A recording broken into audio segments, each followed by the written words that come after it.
it foggy outside. All the planes have been grounded. Ain't the fire inside? Let's all go stand around it. Funny, I've been there, and you've been here.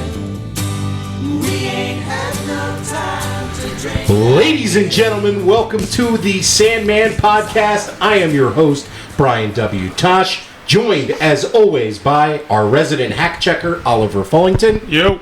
Our producer and co-host, El Hilo del Hack, Tyler Fullington. And the man whose story's got stories, the hardcore icon. He's got 99 problems, but bananas ain't one. The Sandman. Hack, how the hell is it going today? Finally, I feel better from my vicious car accident that I had 2 weeks ago. The whiplash is over. I had to ice it every day. Got a new vehicle. Just got delivered, so I'm very happy right now. I get here today at Hack's house, and he's getting a car dropped off like a Sweet 16 party. Dude, people don't go to, like, the car shops nowadays. Just... Okay, well, Oh, it's just delivered? yeah, well, it must be nice to be a famous professional wrestler getting a car dropped off to you. Right in the Nah, well, driveway. he's a friend. I don't know, who knows how many cars I've bought of him. Guys, I know this was certainly took over the Twitter world yesterday and the wrestling world, the picture of Tony Khan and Shane McMahon. What the heck are you guys thinking about this one? Because I was certainly taken by surprise with those two being in a picture. I know that there was rumors a couple weeks ago from JR on Conrad's podcast talking about them potentially being interested in each other. Yeah, I don't get it. I hadn't seen the rumors that you were talking about in the previous week, so me seeing the picture was the first thing I had ever even really seen of it. I mean, it's cool to me. I like Shane. I think he's good for the business when he's in the business. I mean, he's a little bit older now, so I don't know if he would want to work or he can work or whatever. Yeah. I mean, I would like to see him work. I don't necessarily know what they have planned, but I'm excited by it. I'm not that really excited about it. I'm not really sure how I feel about it. I kind of feel like it's a leverage play for both of them. I think it's like a leverage for Shane to maybe potentially get back to WWE, saying, hey, I might have this other offer out here, because he's not currently involved with WWE. And I think for Tony, he's trying to develop a little bit of buzz and some interest and intrigue, just get people talking. I certainly think, both of them were well aware of that picture being taken and that it was going to get leaked. It's just kind of weird to me, and I don't know how a 55-year-old Shane fits in as a character in AEW, and I don't know if you want to bring in guys that are not guys that are, like, going to be there. Because I think he would be there just to be a bridge to go back to WWE. So I don't really know how I feel about it. I don't think right now Shane has a spot in WWE. Why would he have to go to AEW to go back to WWE? Yeah, kind of they want you more when they don't have you kind of thing. I think he could just go back to WWE Well, I think if he really wanted to. No, it's a different day and age there with the TKO. He doesn't have stock in the company. He hasn't been contracted in a while, and they haven't brought him back since the injury. It's a different management structure there. And didn't he leave on his own accord? I think he had a performer contract only that lapsed. Okay. They chose not to bring him back, and I just think that it can only be good for AEW, and like you said, WWE's gone. Like, yes, Steph, Hunter, TKO, whatever. Like, he can get in with Tony Khan. I mean, and those two. I mean, would Shane not love to take AEW to the heights and try and rival his dad's previous company? I mean, that's what I would want to do. Kind of McMahon-like. I mean, I don't know. What, though? Right. As what? He ain't a head booker. Right, he's never You know what I'm booked. saying? He's not head talent. He's not talent. He's got a mouth. I mean, he's got a silver tongue. He can talk for a group. And I think some of his high spots that he did previously. Dude, jump 30 for each year got higher at WrestleMania. But I don't know if he can do that anymore. I think they can figure out some sort of role for him. I mean, that's not a worker. Well, okay. Like maybe a takeover kind of thing. Like, Isn't that a little minor leaguey though? Like the WCW. Is it Didn't you do that for AEW WCW? minor leaguey? No, well, they're the second company, but I Like, think that's only because there's no way what I you'll mean? ever be one. Yeah, dude, aren't they a little minor leaguey as it is? No one's ever going to beat out WWE. Doesn't matter what company it is, whatever. If there's another company that comes along, doesn't matter. That company's always going to be one. Right. I don't disagree with that, but That's why I hate when people try to compare the companies. It's like it's not the same. It's Right. never, like WWE has been an established powerhouse for 40 years. right. You're not going to be able to beat that. Yeah, like- it's unfair. Yeah, it just is what it is. Well, WCW did it for 83 weeks or 85 weeks or whatever it was. They did for a short time. Don't say never.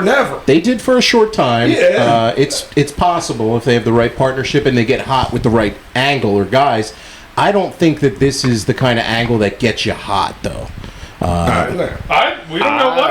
People ain't paying. I don't know, man. People love Shane, dude. And You think that's- I love him too. He's always entertaining. So do I. Do you think it's the angle that gets you hot, though? If he does some kind of like WWE invasion or like, hey, I purchased Collision or something. I don't know what they would Could. do. Or like, I don't know what kind of storyline they would do. But or, you or would come up have with. to. You would have to accompany him with probably like a big name superstar. Like you would probably have to attach something like that to it in order to make. Because like just Shane, he'll get you kind of there, but you need somebody who's going to be in the ring. You know what I'm Yeah. saying? Yeah, like somebody like coming represent. back, put him as a manager, Whatever. Yeah, Somebody's somebody- the contracts up. or- EVPs turn and go with Shane or something. I don't know what kind of whatever thing it you could is, do. but you would need somebody who would be on a weekly basis to like represent It's you certain- know the network. Yeah, Whatever it is. we're talking about the whatever it network is. today. We'll be Right, doing so, a lot like, of that. It's an interesting kind of like what if. It's certainly weird. I would enjoy it. Do you think Vince's mentality was always to bring in the what the fuck kind of guys. It certainly is like a what the fuck kind of guy to bring in, and he's kind of one of the last remaining chess pieces of the Attitude Era that you could even bring in. So I don't know. I'm not really that high on it. It's certainly interesting. It's kind of like a wait I'm and just see. interested to see where it goes. I'm not like, Yeah. oh, it's going to be amazing or whatever, Yeah. but it definitely has my attention. It's certainly intriguing. Hack, I don't know if you have any memories of Shane when you were in WWE or anything like that. No, he was always cool to me. Well, he was friends with Scotty, with Raven. Back in the day. You know what I mean? So, of course, just by proxy, he knew that I was cool. You know what I mean? Yeah, I had heard Raven got a lot of heat by being like good boys with Shane and hanging out with Shane a lot back in the day. Yeah. They were not happy about that. Yeah, that's how he got the producer job of that Saturday afternoon show that they had fireworks on or whatever. He was a producer. Yeah, and he was an announcer. Before he came to ECW. Yeah, he chose to leave and then go because be he the wanted to character. wrestle. He wanted to be the character and eventually go back there as the Raven You gotta character. respect that, dude. So, are you interested in this potential Shane going there? Or? Yeah, for like everything's like a hot flash right now or whatever. You know what I'm saying? Yeah, pictures, fig nose. Yeah. Okay. It's something to keep our eye on, and we'll be obviously Put him on watching this. camera, and then I'll have more of an opinion, I guess. Okay. Him and Darby, you're gonna have a fucking jump off. Yeah, Literally, who can go higher and jump off? We'll get that in the Olympics. Who can take the sickest bump? Right, yeah, him and Darby just free fall and Yeah, that'd be trust awesome. falls trust fall match between him and Darby. I don't know. Who knows, man? It'd be certainly interesting to see. Hack, I know you had the opportunity to watch the A&E show on Paul Heyman this past Sunday. Certainly was an interesting watch. I learned a lot about his family life that I didn't know about. Like, I had no idea that his mom was a Holocaust survivor, for example.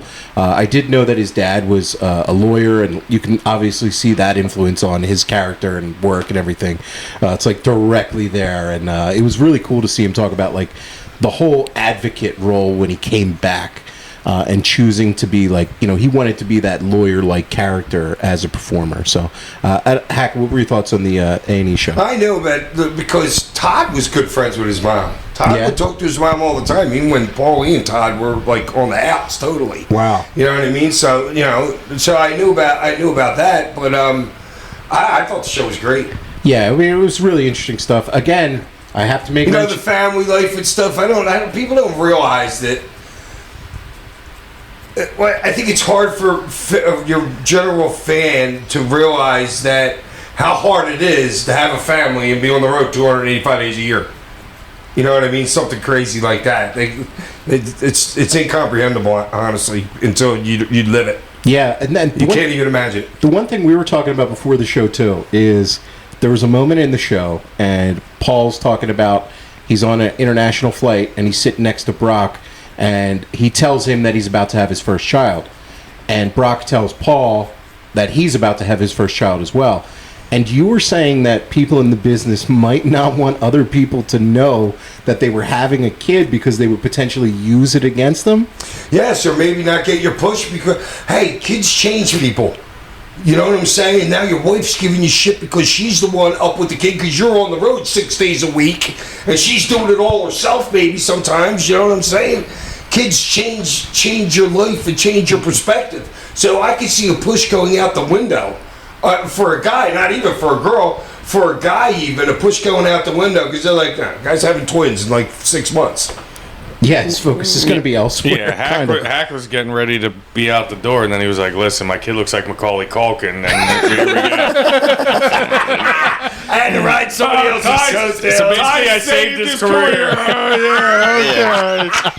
Here we go. Paul Heyman saw that and was like, Wait, Paul, I have a kid. I have a kid. Okay, good. Get him in the angle. How Good. much you want for him? Yeah. No, I'm kidding. No, it was certainly cool, man. And then seeing just like, I've heard all the stories over the years about how he's kind of like got his foot in the door and finessed his way in the business. And it's so cool that like he literally saw where Vince McMahon Sr. would have his weekly lunch or dinner at a restaurant, and then ended up calling him and saying he spoke to him at that place to get credentials to take photographs at Madison Square Garden. Like he just worked his way into the business. He wanted it. Act like you know, man. Yeah, Like- act like you know and act like you belong. Like it's amazing to see where he's gone from.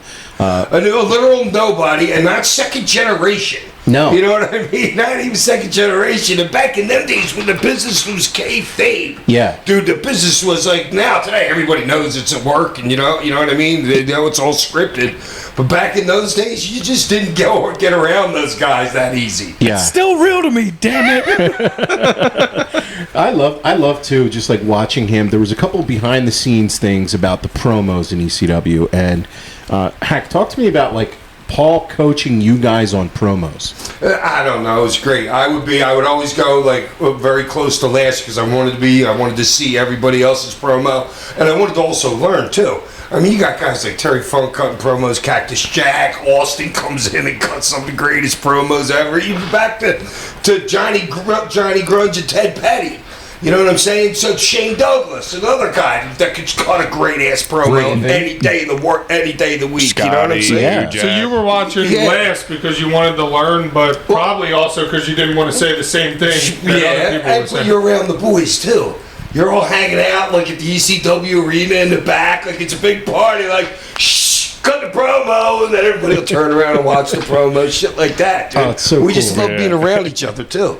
That's so cool. And just like seeing the coaching that he was doing, like they showed in the documentary a little example of Rhino and the title that he had, and we'll get to this with the Heatwave show. And he's saying, hold that belt up because I want them to associate Rhino with the championship. Rhino with the championship. Like just a little like subconscious kind of things that he had. It's just, you know, his influence on the business is felt to this day, obviously. And it's really, really cool stuff. So. Well, you can see where the other guys attesting to the fact that he's like, yeah, I gotta give it to Paul Heyman for a lot of shit in my career. You know what I mean? Yeah, I mean, you're talking Steve Austin. Right. You know, like the biggest And he star ain't the ever. only one. Yeah, he's I'm one of them. Yeah. You know, there's plenty more. It's Who knows how many of these young guys, like how much you had to do with Seth Rollins in the last like decade or whatever. You know what I'm saying? Yeah, all the talent that it picks his brain or he gives advice to or just his influence in the business. CM Punk, one of them. CM Punk, yeah. I mean, yeah. There's so many men and women in those locker rooms that over the years where he's given a direct influence on and really just you still feel it to this day. He's still involved in all the top programs and Still killing it. Still killing it, and it's just like, man, that guy has 9 lives in the business. Dude, he's the only guy that could start another company and run against Vince. Literally. Paul could do it. Do you think Paul could do it today? You put him in a book. You put him in the book in AEW. You see a major difference. Really? Yeah, screw this 6-man tag. Screw this 6-man tag. This dude's wrestling this dude. He'd be like, boom, boom, boom, boom, boom. They got shitloads of great workers. Right. They just don't. What are they doing? For who? For what? No, yeah. What would make there be a reason for you to pay money? I agree. Completely. I think whoever that next great booker in wrestling is going to be somebody coming up. Like I don't know how many times you can go back to the past, but again, Paul's still doing it, and dude, you can recycle it all just in a different package. Yeah, and look, man, it's the same present on the inside. You just put a different collar bell on top. You can't deny literally the work that he's done with Roman, taking him to the next level. It's just, Roman was floundering a little bit before Paul came along with him, so that was a lot of it. A lot of it. I think it was just where's this going? For this character, and the fans were starting to turn on the character big time. They turned on the character big time, and then it was like, well, what's next for him? Paul Heyman comes in, and it was just flipping and there's the tribal chief, all that, and we're still seeing that play out to this day. It's been 4 years now. Roman will be back. What is it, on Saturday? We're recording this on Thursday. I think the assumption is that we might be seeing Hall of Fame game tonight. A Hall of Fame game tonight. We might be seeing that on SummerSlam on Saturday. The kickoffs. Yeah, the kickoffs. This week on the show, we are reviewing Heatwave 2000. I have a lot of notes here from this. A good show, finally. Yeah, finally we actually watched a good wrestling show here. I feel like it's been a couple of weeks where we reviewed some crappy WCW and some other things, but this was actually a really, really good pay-per-view. First off, from the 710 Wrestling Observer, ECW was officially canceled as expected by TNN, effective with the show airing on 9/22. This date appears to preclude any chance of USA Network having ECW ready to go on the air Monday after WWE leaves, in an attempt to have a wrestling show ready to keep at least a small part of the huge audience that by habit tunes into USA at that time. At press time, ECW had not signed a deal for the new TV season. Reports are that there had been communication between ECW and USA over the past week, but no deal had been finalized, nor had any decision been made by Barry Diller regarding whether USA would even want a wrestling show for the new season. Those have been negotiations with Fox indicate that while they have negotiated with a number of different people, the station is looking for a 1-hour late afternoon, Monday through Friday show that the ECW product would have to be heavily modified to fit. Hack, what do you remember at the time of ECW getting dropped by TNN and then kind of not having a home, being in this kind of awkward position of where is the company going? Adam, nobody knew. No one. Everybody thought it was done. Right. You know what I'm saying? So it's like, because it was a slow kill. Yeah. You know what I mean? It just wasn't all of a sudden out of the blue. Yeah. We knew the network was dumping us. We know that's why Paulie was turning on the network, which is straight brilliance. Yeah. You get kicked off anyway. Nobody back in those days would have done something that fucking with that much balls. Yeah. They really wouldn't have. Dude. And that creativity, I'll get to some notes about that in a minute, but you guys losing your national television, and I think kind of the story of ECW at some point is you were too big to be small and you were too small to be big. And when you're in that kind of in-between area, it's like, are you going to be this national company or are you going to be a regional company? And the money involved to keep talent and to keep the production going was just too much for the Bills. For Vince? For Vince to keep giving the ball? Probably. Seriously. Yeah, I mean, probably. But and ultimately, Vince had it killed because, Raw at the time, you're talking about this is the Attitude Era right here. WWE negotiates a deal with TNN. Literally doing everything ECW is doing on Raw. And then takes their television. Yep. So it's like you take a lot of their concepts and a lot of the vibes of ECW, and then you literally take their television, and now ECW is without a home. And wrestling is the biggest thing on the planet. You don't agree with what? Like what you just said. They stole our vibes, and dude, we still have vibes today. Oh, absolutely. You know what I'm saying? But I don't know. To me, it's like I don't feel like anybody ever stole anything from us. Okay. You know what I'm saying? It was just where it was out going. there. Business is business, dude. Yeah, I hear what you're saying, but like when they're doing a hardcore division, like they weren't doing that before ECW. Okay, You know the what I mean? hardcore division was horrifying. I know, but they weren't doing that before ECW. Yeah, but you can't compare. All right, here you say attitude here. All right, guys are doing crotch shots and grabbing their junk. Dude, we're using lions, tigers, bears, ladders, tables, chairs, barbed wire all the time. Guardrails, bent chairs over your head. Yeah, but then in come like Where do you think the tables, ladders, chairs match came from? Well, yeah, I know, but you got to understand, it wasn't like every other match was that. You know what I'm it was saying? saved for some of the top card stuff for the most part. But of course. they were doing a ton of crowd brawling in the main events of that time Which was period. horrible. But that's what they were doing. They were kind of jocking off the style of ECW a lot of times. that, and they were also bringing in like Sable and Trish, chicks in bikinis, like The sex.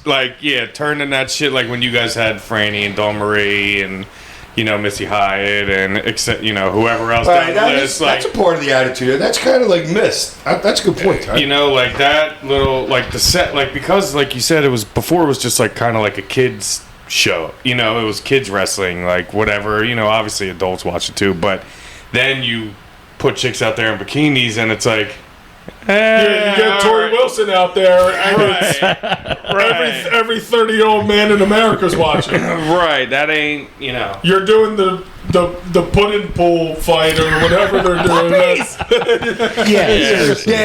You were probably getting back a lot of those dudes that had kids, stopped watching wrestling, you know what I mean? Right. And they're like, Kids got in bed, I older, can go jerk whatever. off. Yeah, Stone Cold's drinking beer, and we got chicks wrestling in bikinis. So let's do it. Right.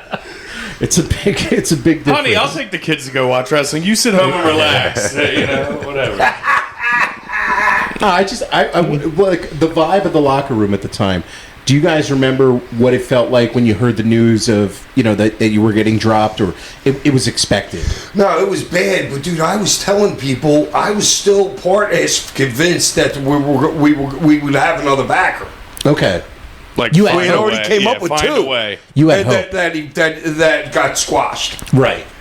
And it's not like, if you look at this show, and if you look at the shows in this time period, it's not like you guys were drawing flies. Like, this is a packed house, and the crowd's really into the show. Dude, like, there's got to be, at this Heatwave show, like... I think the crowd was 5,000. I was going to say at least 3. Yeah. But size of that building It was 5,000, I think, was the announced attendance that they had. I saw for it. And that's probably right around average for a pay-per-view around that time that they were doing, right? Well, that's the biggest buildings we can find in a town that weren't 20,000 seats. Right. You know what I mean? I know, but you're still drawing. Right. It's not like you're drawing flies. Oh like, no, there was we never didn't have a sold out house. Right. Everywhere we went, every single night, until the end. always sold out. Yeah, you're looking at that building and watching the show, and there's people in the very, very last row, like to the top. Like, Yeah. that place is Over the fire code for sure. Darn freaking tea that. I think my point, though, is that like when you watch these shows towards the tail end of ECW from the latter part of 2000 and into 2001, when it's dying,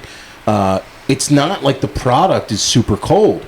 No, it's crazy. It was really good. And you have a lot of guys that are coming up, and you're like, man, if they just got some money in TV, this thing could have kept going. Really good, man. Like it was, like you watch end of WCW, the 99-2000 WCW, and it's really bad. We did. And Yes. it was dog. it was so bad. It's bad. No, but this was like dude, this pay-per-view's really good. Yeah, like very good. it's just interesting because not always having a hot product doesn't necessarily mean you're going to make it or not. Well, like, do you think?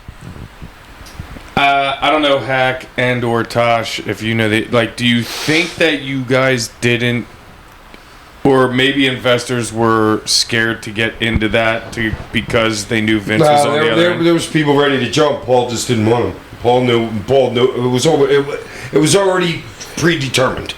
You know what I mean? Our ending was predetermined, just like every match that I went out there doing. I could was. just see investor not want to get involved because you're going head to head against Vince. Is my only it's a question. losing game almost. It's kind No, of like saving. I think somebody would have had the balls to try then. Yeah, If Paul wanted them, I for agree, sure. and the same thing with WCW too. At the end of them, like there were people who did want Because to it's buy like it. wrestling is still so hot then. You know what I mean? So Yeah. I think somebody Yeah. would have tried, or you think somebody Now, would have do tried. you What was think- on that uptown? Do you think? Why do you think Paul didn't want to? Because he was going. He had the job at WWE. I was just gonna say because he was going to Vince, right? Yeah. That was his end goal, you think? Yeah. Okay. So this was like, I'm doing this because I want to do this eventually? Well, end goal is when Vince says, "I'm not giving you any more money."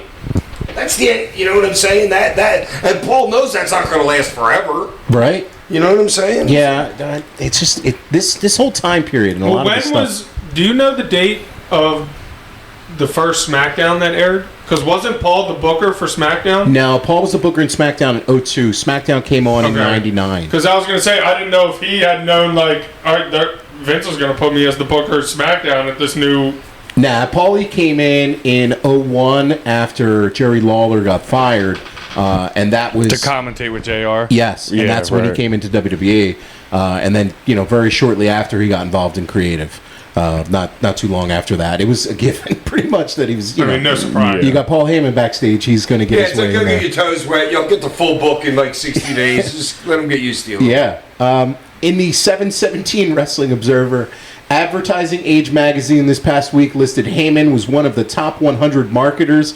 This article described that Heyman was too extreme for the Turner Wrestling Company and then built his own thriving business. This probably wasn't the best week for that story to come out for the credibility of that journal, being that word just came out that days earlier of Heyman's show being canceled for underperforming ratings and the company's future at least staying at its current level being very questionable. I guess they were in print already.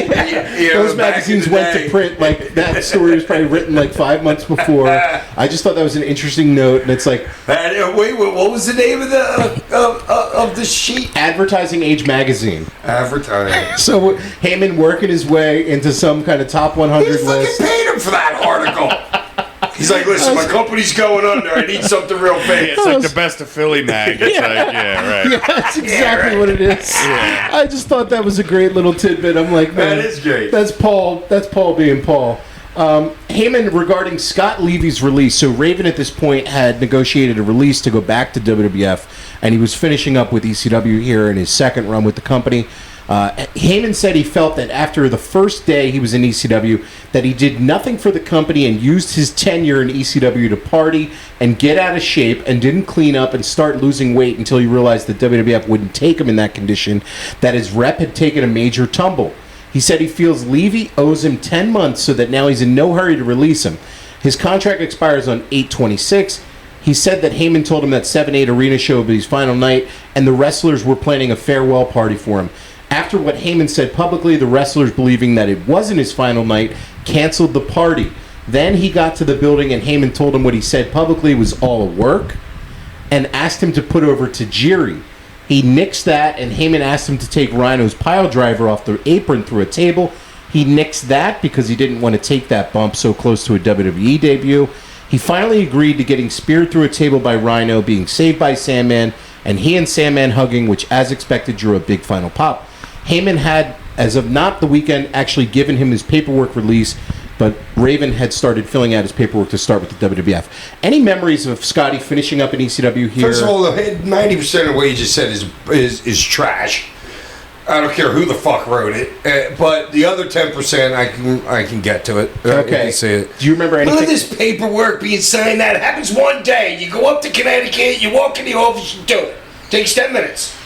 Okay. You know what I'm saying? It's not like, oh well, he started the paperwork. Like what? Were they fucking sending them by courier pigeon from Connecticut to freaking Philadelphia? We need to send a Raven. Send a Raven for Raven. Yeah, right. Yeah, we need to send a Raven for Raven. You know, yeah. There's so much bullshit. The party for Scott, there was no way. Nobody's giving a party for that fucking Scrooge. No freaking way. You're calling BS on the party for Scotty? Biggest lie of the whole story. There was no farewell party planned for him? No. You did not plan parties for people? Not for Raven. If it was Dreamer or something, yeah, but not Scotty. Yeah, no party. Everybody like, yeah, later. See, dude. I love asking you about some of these. Scotty is literally Ebenezer Scrooge. Okay. It's hilarious, but he is, yeah. All right. I just wanted to get some. Yeah. I wanted to get a little hack check there on some of these. I don't no, there's some other stuff that was just Okay. shit too. Do you think the Paul? Yeah, I do believe the part about Paul saying that it was a work thing, whatever. Because you're saying that, and I'm like, there's no way that's true. Yeah, well, You know what I mean? Well, but unless it was a work thing. he's trying to work the sheets a little bit or something. Scotty getting fat and not working out. Scotty worked out all the time. Never stopped. Do you think he got a little lazy though in this ECW run? Like, Dude, of course you're getting lazy. You have 5 guys out there to take bumps for you. You got Ty, you got Lori to do a bump, you got freaking Meaty to do a bump, you got Stop Nose Booker that's in his Moron prime. to do a bump. That's you in his got prime. Nova to do a bump. we're talking now though in the 2000 when he's coming back, even lazier. You think Raven was a little bit even lazier? Well, he probably got spoiled. He's with all- smarter. yeah. Smarter. No, yeah, dude, you gotta. Everybody's doing everything. Scotty's not a blood and guts kind of guy. Yeah. You know what I'm saying? Do you think he could have put the Knicks on taking a Rhino pile driver? Do you think that part could be true? Nah. No, you don't. You think he would take that I bump? would have given him meat for it. For what? I If would've he given him didn't for take that. the, if you didn't want to take that bump? Absolutely. Yeah. Okay. It was just an interesting Fuck tidbit. that. If my wife then could take it, he could take it. That's a great point. That's a Seriously. no, it's a fantastic And point. the answer I is think so, it was- no, I so think it was- close to a. I think A it was WWE more. thing, I think yeah. it was more so he didn't want to look bad being brought to WWE than it was him not wanting to physically take. the bump. But Scotty knows fucking business, and Yeah. if that was that situation, he would get over by doing business with the boys. That's what he would think in his head. Okay. You know what I'm saying? Oh, I'll get over with the boys. I'm going to go out and put him over strong, like it's the way everybody else would have done it. Yeah. You know what I mean? No, he it's- would have wanted to outdo that. Yeah. From the 720 Wrestling Observer, times are scary for ECW. Checks are late again. Everyone is owed money. More wrestlers than will let on publicly are inquiring about trying to get into one of the big 2 companies. Even acknowledging their chances of similar success as professionals they have in ECW isn't there. The unfortunate thing is, before ECW was ever able to get big enough to create a real big money angle, a key person in the big scheme of things left, and all there was waiting was not. But today, that's immaterial. If ECW picks up a new national outlet, there is no guarantee of success. They had one, and it didn't pick up the audience enough to make the company profitable. The outside merchandising was hit and miss. The video game started strong. The magazine quickly died. The toys were a flop. Ratings grew slightly at first, but in recent months have fallen to below the level that they were at the start. Attendance slightly increased, largely by debuting in new markets. Without a new network deal, there is a guarantee the company can't survive at its current level.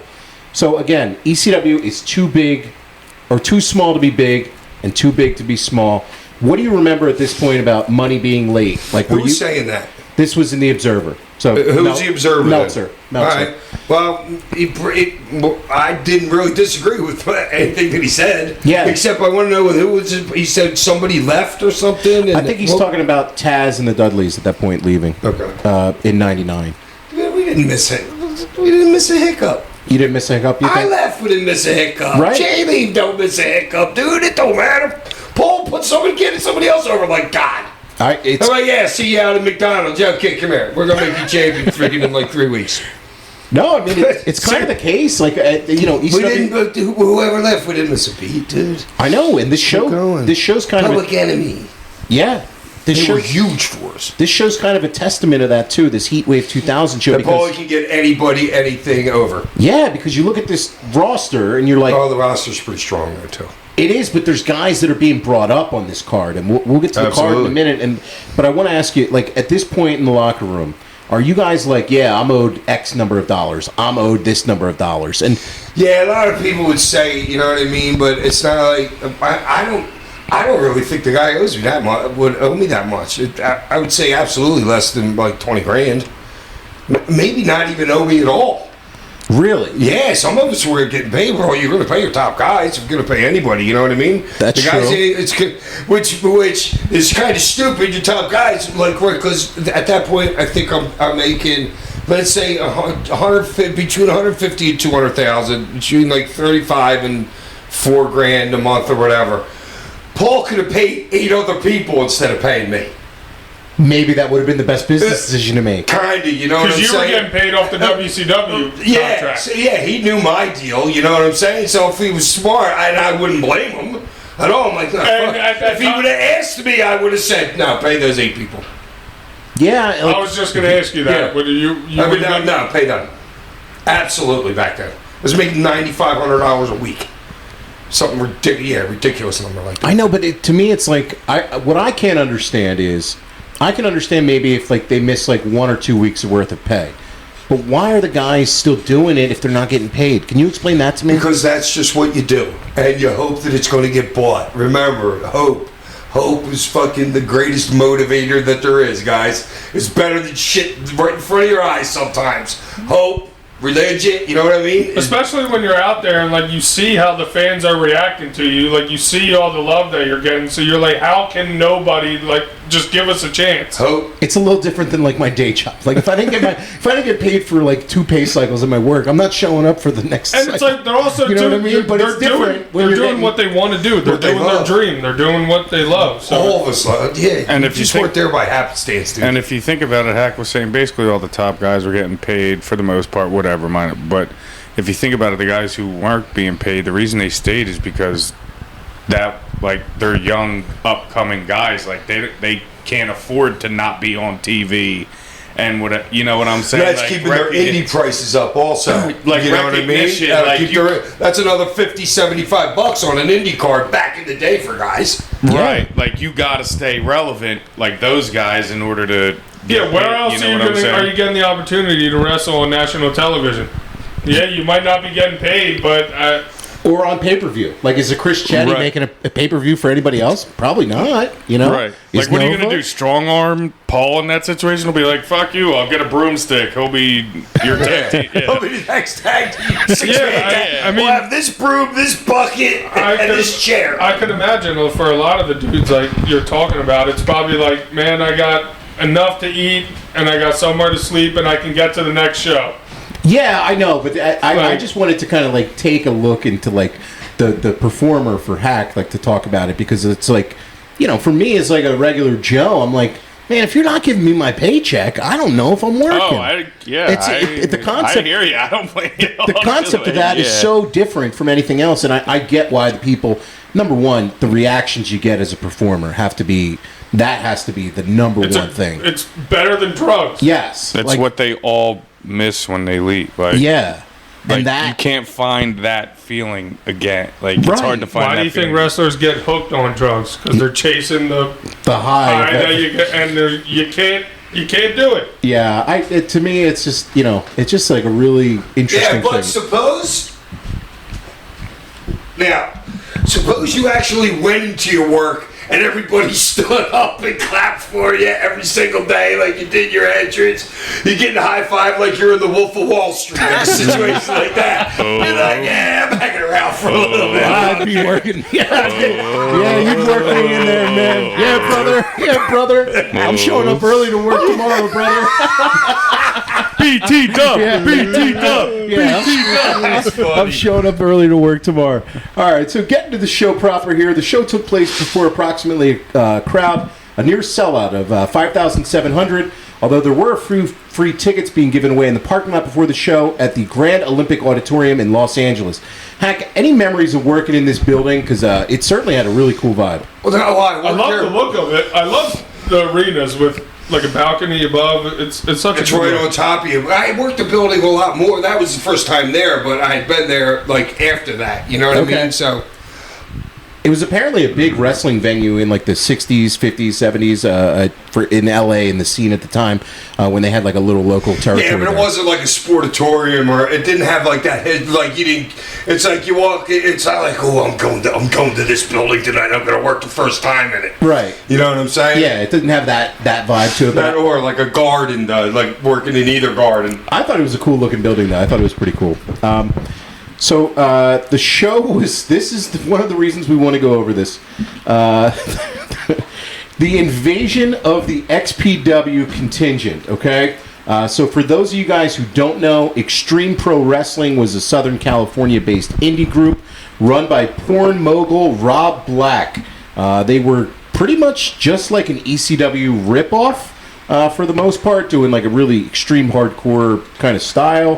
Hack, any memories? No, they were not a ripoff. You don't call them a ripoff? Not at all. Even They were like a death match kind of. Yeah, like that's Supreme and shit. They Those were like fucking dudes, GCW let's before go through GCW, panes of I feel like. glass, 8,000 light dudes. they were another level of hardcore. Yeah, they were Well, like CZW. CCW. Yeah, but in you don't, Jersey. you don't consider them to be like a... Oh, well, dude, but if you, all right, think about it. Anything that's good is going to get recreated at some point with a little twist or whatever. You know what I'm saying? To me, it's like, I'm happy because, these dudes are emulating the shit that we started. It's homage. Yeah. Kind of. That's how. That's exactly. It's not necessarily and ripping off. It's business, but you have to understand it's freaking business. Business is business is business, You know, dude. I wouldn't call it stealing or like Absolutely. anything like that. Like I wouldn't use that terminology. They just got the inspiration from you guys. There you go. There you go, Ty. The inspiration. I like the way you presented But this. stealing's not the right. Maybe they're biting Term their to style, use. though. I mean, like... Well, yeah, but why not? Dude, that's how freaking the grunge started in Seattle. You know what I'm saying? Once somebody's doing it, getting over, the whole world's Well, doing it's it. kind of like, let's do what ECW does, but like, let's take it further. It's kind of, you know what I'm saying? And that's like, what CZW did. That's what Right. XPW did. Right. That's what a lot of companies did. And so Yeah, but they still they had their dude, the one dude. He was there. The one I like the one kid, the good young looking kid there. I don't remember what his name was, but I always liked him once I met him later on when I was working for Rob Black. And then the bald guy was Supreme. I'm pretty sure Supreme. that, and he was like their death guy. You know Are you what I'm talking saying? about the blonde hair kid?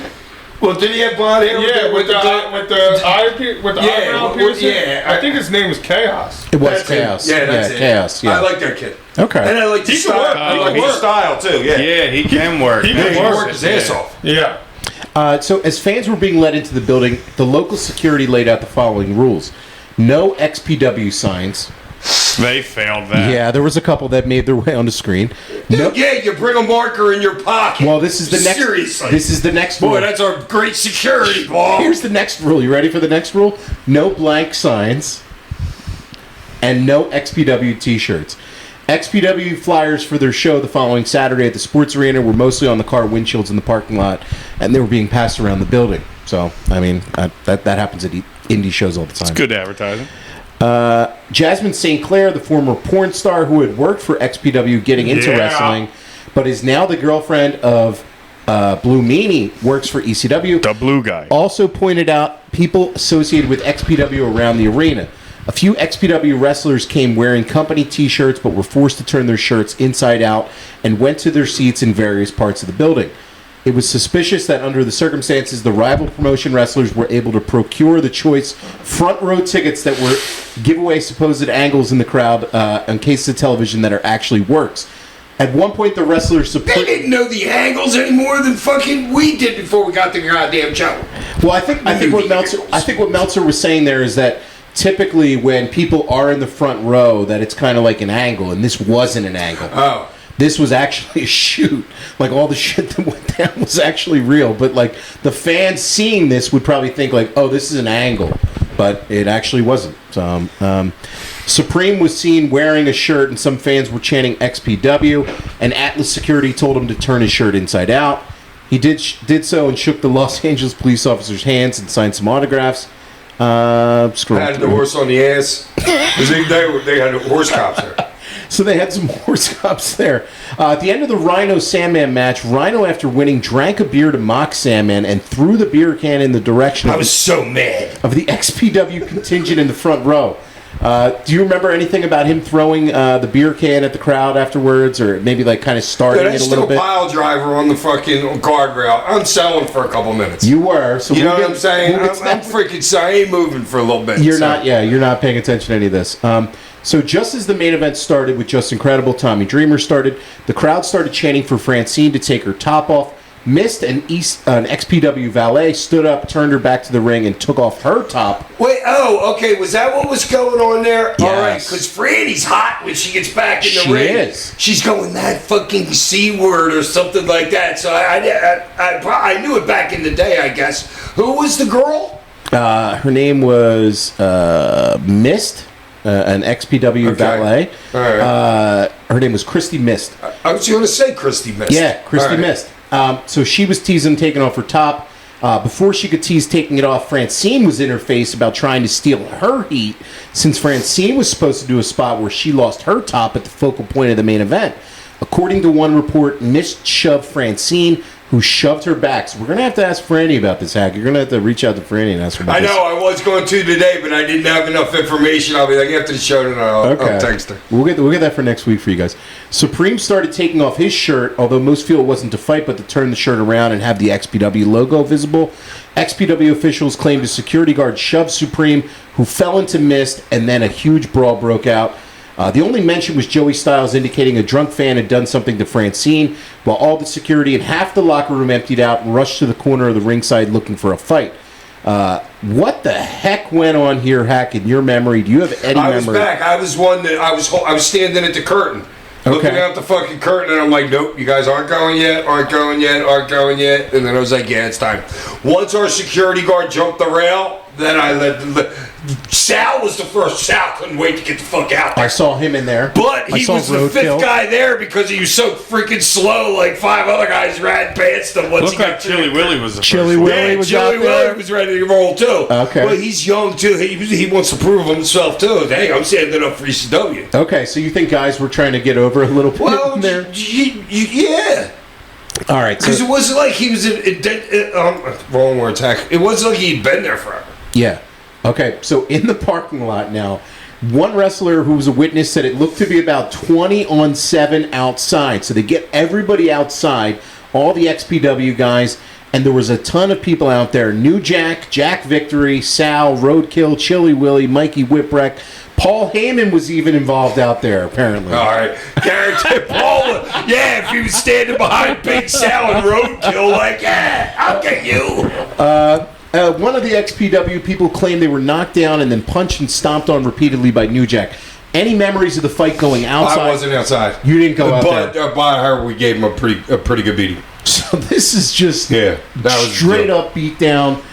What were your thoughts when all this went down? ECW. What were all your thoughts about it? I don't know. Think about it. Remember when I told you guys when we did this angle at the Philadelphia Spectrum? Yes.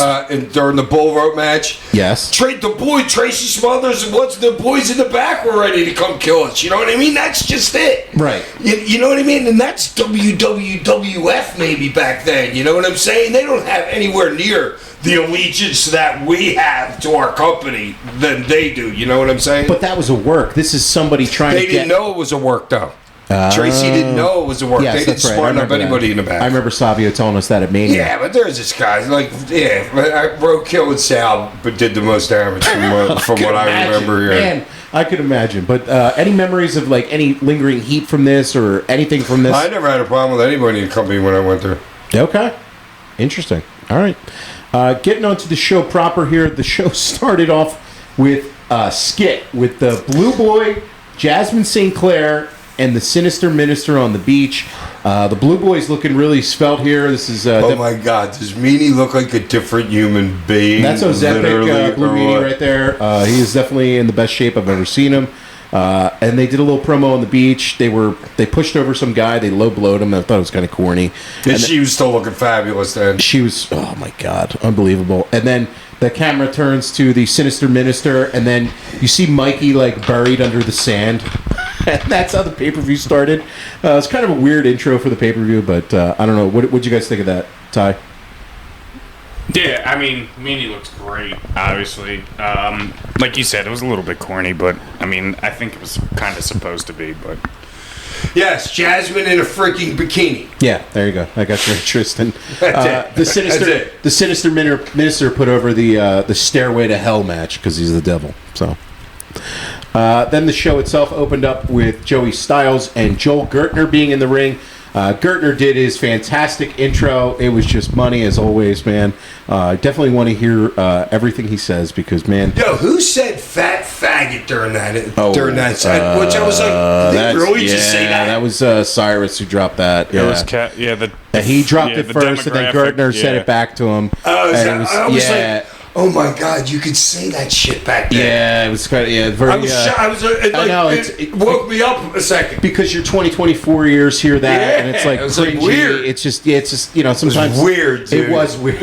And it was so accepted by the crowd. It was, and I mean, they were chanting all these things. They're chanting "Cyrus sucks dick" and all this stuff. It was a different time back then in the 2000 times. Cyrus was a meat smuggler. Yeah, it was different times back then, and was Was Cyrus, dude? I forgot that Cyrus could be pretty freaking funny. He cracked me up like at least 5, 6, 7 times. Like, you talking about on commentary? Yes. Yeah, he's a good commentator. And you make me laugh out loud. Usually I'll just be like, yeah, that was funny. But if you make me laugh out loud, then that's a pop for me. He's good. They did a little back and forth thing with the network, and then Gertner saying he quits and he has an IQ of 140, and he's an Ivy League grad. Yeah. And he didn't need it. That's a shoot. That's a shoot, right? Yeah. Gertner ain't no dummy. Gertner shoves Cyrus. The 140 IQ is a shoot.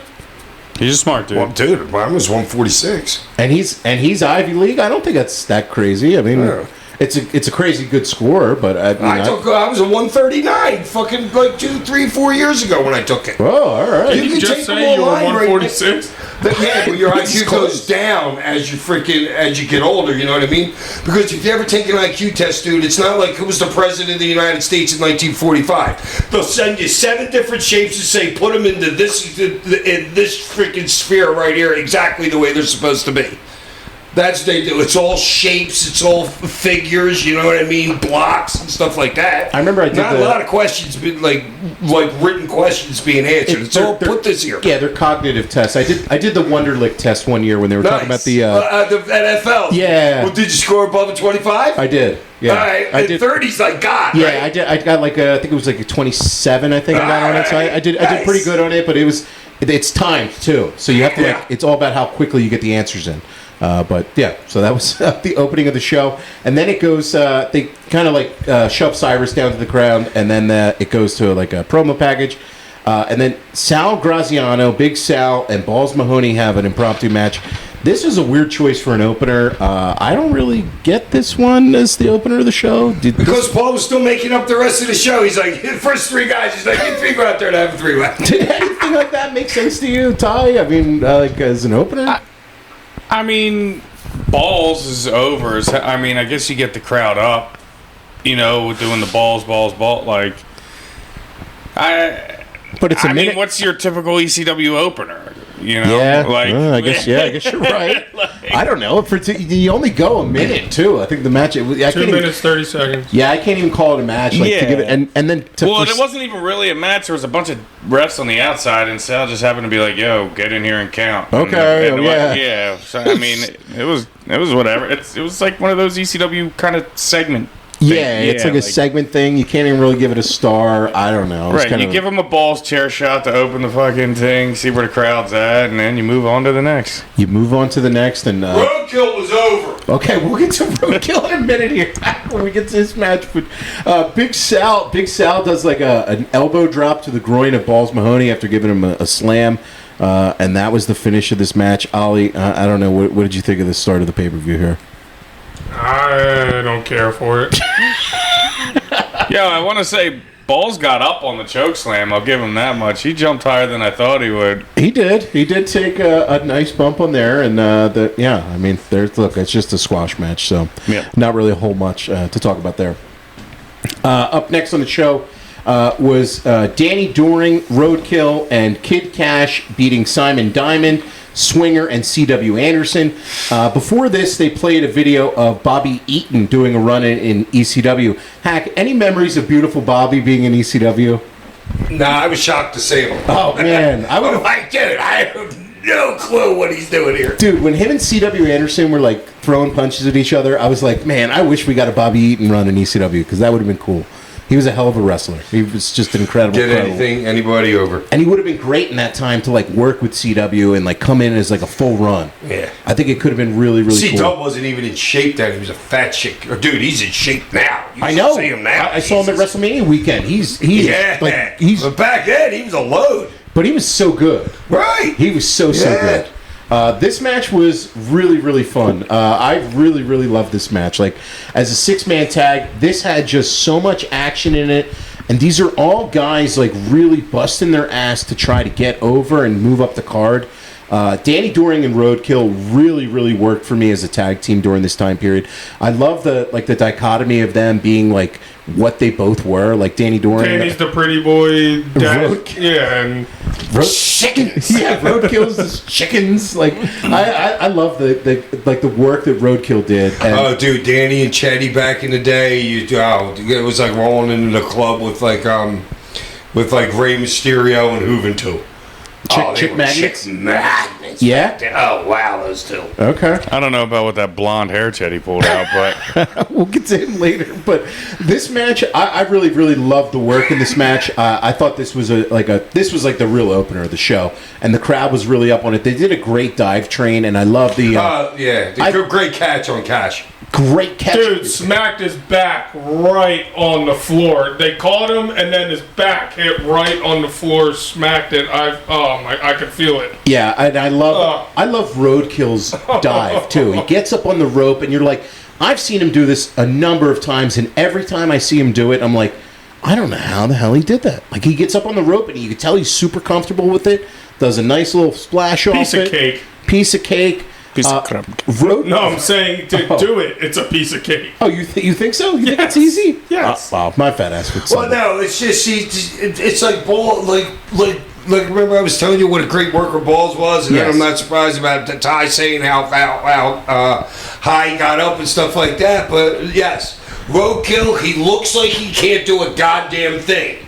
You know what he can, but he's a half-ass athlete if he lost 10 or 190 pounds. Oh, Roadkill to me is like a big what if because, I really think he did a lot of things that... Oh, he would kick the shit out of you, though. Oh, my God. I still got the scars to prove. I'm fucking feeling it. I can feel it right. Oh, my God. Do you know later when he was signed to a developmental deal in WWE, they had plans, or at least Bruce Pritchard has talked about, that they potentially considered running with him and Undertaker as a program, calling him up and doing like a WrestleMania program with Roadkill. Yeah. Can you imagine that? Yeah, Roadkill would have fucking... I'd still be jerking off. What? Dude, doing an Undertaker fucking WrestleMania match? Are you kidding me? You're going to tug into that? That's... Yes. Well, Dude, just the money. Yeah, well... Just the paycheck alone. in Roadkill's case, it would be choking the chicken. He would... That's the line of the night. Nothing will top that I'm on time. a roll tonight. That's freaking funny. Oh, God. I thought Kid Cash really showed out in this match. Kid's an unbelievable worker. Just really, really good. And I thought that this was a really fun match. I would go about like 3.5 stars for this. Yeah, the finish was... I have finish convoluted here. What the frick? It was almost getting too long. It was. But they shut it down at the right time, I think. Yeah. Yeah, and then why would you give... And I did like the idea that Roadkill did a hot tag. He did the first hot tag. That It's was the him. slowest dude in the building. That was him, though. That was kind of like their dichotomy. Like, was it? Roadkill's not taking the heat. There we go.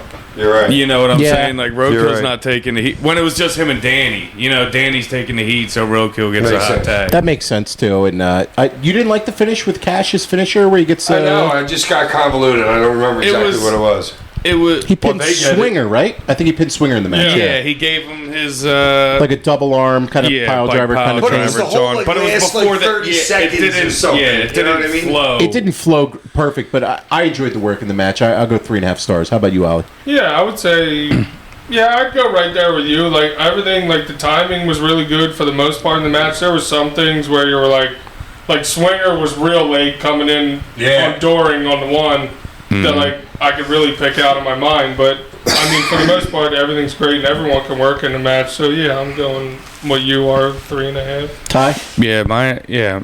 Like, I'd be nitpicking if I would say like 4.5 for me. Wow. Okay, Hack. Oh, dude, I'm at a 4. Okay. Yeah. Wow, big It was shocker. Yeah, I'm entertaining. like 3.5, 4. It's really like, entertaining. Yeah, I mean, everyone's super entertaining in the match. Like, Yeah, you can't get much. I mean, not everything is. Yeah, not everything's gonna be like a a 4.5 can mean multiple things. Well, you know? appreciate the work. Yeah. Yeah. Right. You know what I'm saying? Yeah. Right, as far as that goes. Up next on the show was Jerry Lynn taking on Steve Corino. Whoa. Wasn't there a promo before that? Are you talking about your promo? No.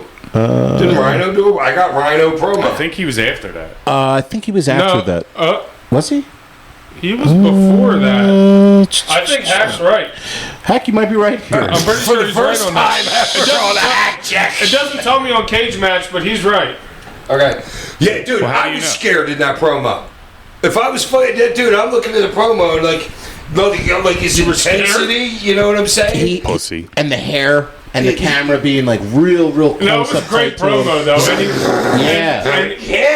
And he raised his voice a little bit, which is like, all right, but he didn't have to yell. You know, he's like talking softly, but like aggressively, and it's still coming through. Yeah, I thought the promo worked there, and then we'll get to the angle that they did with you and your The promo greatest afterwards. line was talking about mom's smelly snatch or whatever. Did you hear that one? Yeah, jeez. I was like, dude, where the did that come from? Yeah. It's like you're sitting in the hospital bed with a smelly snatch. Whatever. I was like, wait, what the? He got heat with you? Like, I'm not expecting that out of Rhino. You know what I'm saying? I'm like, what? Who fed him that Good line? heel line. It is a good heel line. You're right. It is a good heel line, but man, that's disrespect, dude. That's okay. Up next was Jerry. I'll get you back for that, Ryan. Yeah, Rhino, better watch out here. Jerry Lynn took on Steve Corino. This was a really fun match. I really enjoyed the work in this match. I thought Jerry Lynn looked really good in this, and they did a lot of brawling. He did planchula onto Jack Victory, and then another guardrail got involved, and then Corino just does like. I thought when we talked about He the match, can't help it. He can't It's help called but gig himself. gaffing yourself. That's what we would say Jesus in the business. Christ. And that was his thing. okay, well, Hack, the gusher that he does here. Like, I know the last time, I think we did Hardcore Heaven 2000. Oh, I've been in the ring with him. I mean, and he he's might have gusher. not cut himself that much. him. Some guys are just bleeders. No, dude. And that's It's that just what dark they blood. do. It's that dark He's a blood. gaffer. And he might be, and he might like say, so, like some guys, like if they knew it, they were going to juice some, they would take aspirin. Like a couple hours to before thin it- your to match, thin it that would up? thin your blood a little bit. Oh, you know what okay. I mean? That's interesting. Wow. All right. Yeah, as soon as you took the DDT on the outside, I'm like, He's Here we go. gushing. Yeah. Here we like go. he's His hair's gonna be red, and yep. That was But that. dude, I'm a huge Corino mark. I am so he mad. entertains me, He's dude. so good. He is Like, really. he could and he have can been talk somebody great. in WWE, like Easily. a worker. He's like 100%. On And top of the card It's guy. a shame that Easily. Yes. that never Barry turned out. Windham type. That's Yeah. the kind of like character I see him as. Great man, he's so good. great punch. Great. Great punch. punch. I think just at the time period we're talking here, 2000, and when ECW went under 01, the size in the business mattered so much more than it does now, 24 years later. Oh, That- my God. A Means great nothing, yeah. and like a Means great nothing. moniker too is like the king of old school. Perfect. Like, and he's got like, the trunks, and he's wrestling. Dusty. He's the wrestling that- long blonde hair. Yeah, like, he's wrestling that old school style, but he does it with like a new twist, where he's not afraid to get hardcore. He's not afraid to say like the really messed up hardcore stuff. And I thought the work in this match was really good. I loved him jaw jacking with the fans in the entranceway when he was just when he's all busted open and stuff. Like you ain't shit. yeah. The war paint's good. The Jerry Lynn Oh war paint my thing. God. I was like, I'm watching the monitor. I'm like, that's pretty freaking cool This- right there, dude. this I is- wish I would have thought of that. Dude, the smear. Yeah, Jerry Lynn, and then writing "die" on his stomach. I mean, that is an image that I still see it on Twitter to this day. It See, is- he would have been better if he put the whole red face on there, put all the red, and then wrote "die" in the red instead of getting it here, putting the D, getting some more. Cover your whole body with Yeah, it. he was doing a little Bob Ross. yeah, with the E at the end. yeah. It was that certainly was like an incredible spot, and the match. I mean, I really enjoyed this match. Finish kind of came a little bit out of nowhere. There was a shit's top rope spot I got on here for some reason. Yeah. there was a hiccup. There was a hiccup there. Yeah. Dude, there was about like It was supposed to be 15 Carino. It was supposed to be Carino reverse, maybe, or Jerry taking him over the top, and Carino just didn't get enough lift. Something Well, happened. the thing Because it was in the is corner. It was from the corner, supposed to go over the rope. Yes. But Carino was just like so slow, and then you got the crowd going, "You fucked up." Well, Jerry's in the opposite corner, and Carino goes to the opposite corner Jerry's in and starts climbing the ropes. Or starts Oh, climbing that to the too. top Yeah. of the rope. It's like, That was the. what are you going to do? Jerry's in Yeah, the what is complete... the possible spot you could have in your head? Right, He's and not Jerry the- comes He over, laid the chair down and then got up on the top and rope. Jerry's on the completely Yeah, other we're opposite like- side of the ring. I'm like, what is he... He's not going to do a Van Terminator. Diagonally. Yeah, and his back's turned. Yeah, that We're was, like, what's going on? That's a great point, dude. What could you possibly do? Right, so Fucking Jerry just go happens there. to walk over, climb up, and then they just fall back freaking off funny. the top rope. nah, they did a lot of false finishes back and forth. We call all right. That one's Other called than- the fish out of water spot. Other The fish than out that of water? stuff, though. Yeah, and you know how guys start with their finish. A lot of like Dean Malenko used to do that shit like early on in their match. Him against like Eddie Guerrero. Or against like Benoit or something like that. All those like roll ups, and then you push the guy's head down, he flips over, you get another one too, you get another one too, you get another one. Backslide. Yeah. That's a Dusty Rhodes old school finish. Okay, and then he hits him with a cradle pile driver for the finish. I really enjoyed this match. I thought the work here was really, really good. I'm going to go 4 stars. Besides on this one. that weird top rope spot, everything was great. It Yeah. was, I mean, it was a great match to me. What do you give it, Ollie? Stars. I'm going 3.5. Okay, all right. Hack gives it 4. Ty. I'd go about a 3. It started to get a hair long did. with me. It started to get a little... Yeah, it's 15 minutes, 23 seconds. So it was Steve's a just long bleeding one. so much. I know, mean, and I'm like, just that such turns me off a little bit. I'm just such a I don't know mark for why. both these Yeah, guys too. the middle just started to get a little but I love the finish. Yeah, So, yeah, about I love 3 Jerry for me. Lynn. I love Steve Carino. Definitely want to check out this match. I thought it was really good stuff. Up next on the show, between the matches, Hack, you did a promo with Lori, and then Rhino attacked you from behind. God, look at how skinny Mom was. But like, She's a rail, dude. like Wow, she she's was. hot. Oh, I love and that You outfit. actually She had was some so definition. skinny. Yeah, I know, dude, you I were was thinking the same thing. Like, you got some arms right there. I was thinking the exact same thing. It actually brought a little tear to my eye. Well, it was that outfit, those shoes, man. I love those shoes.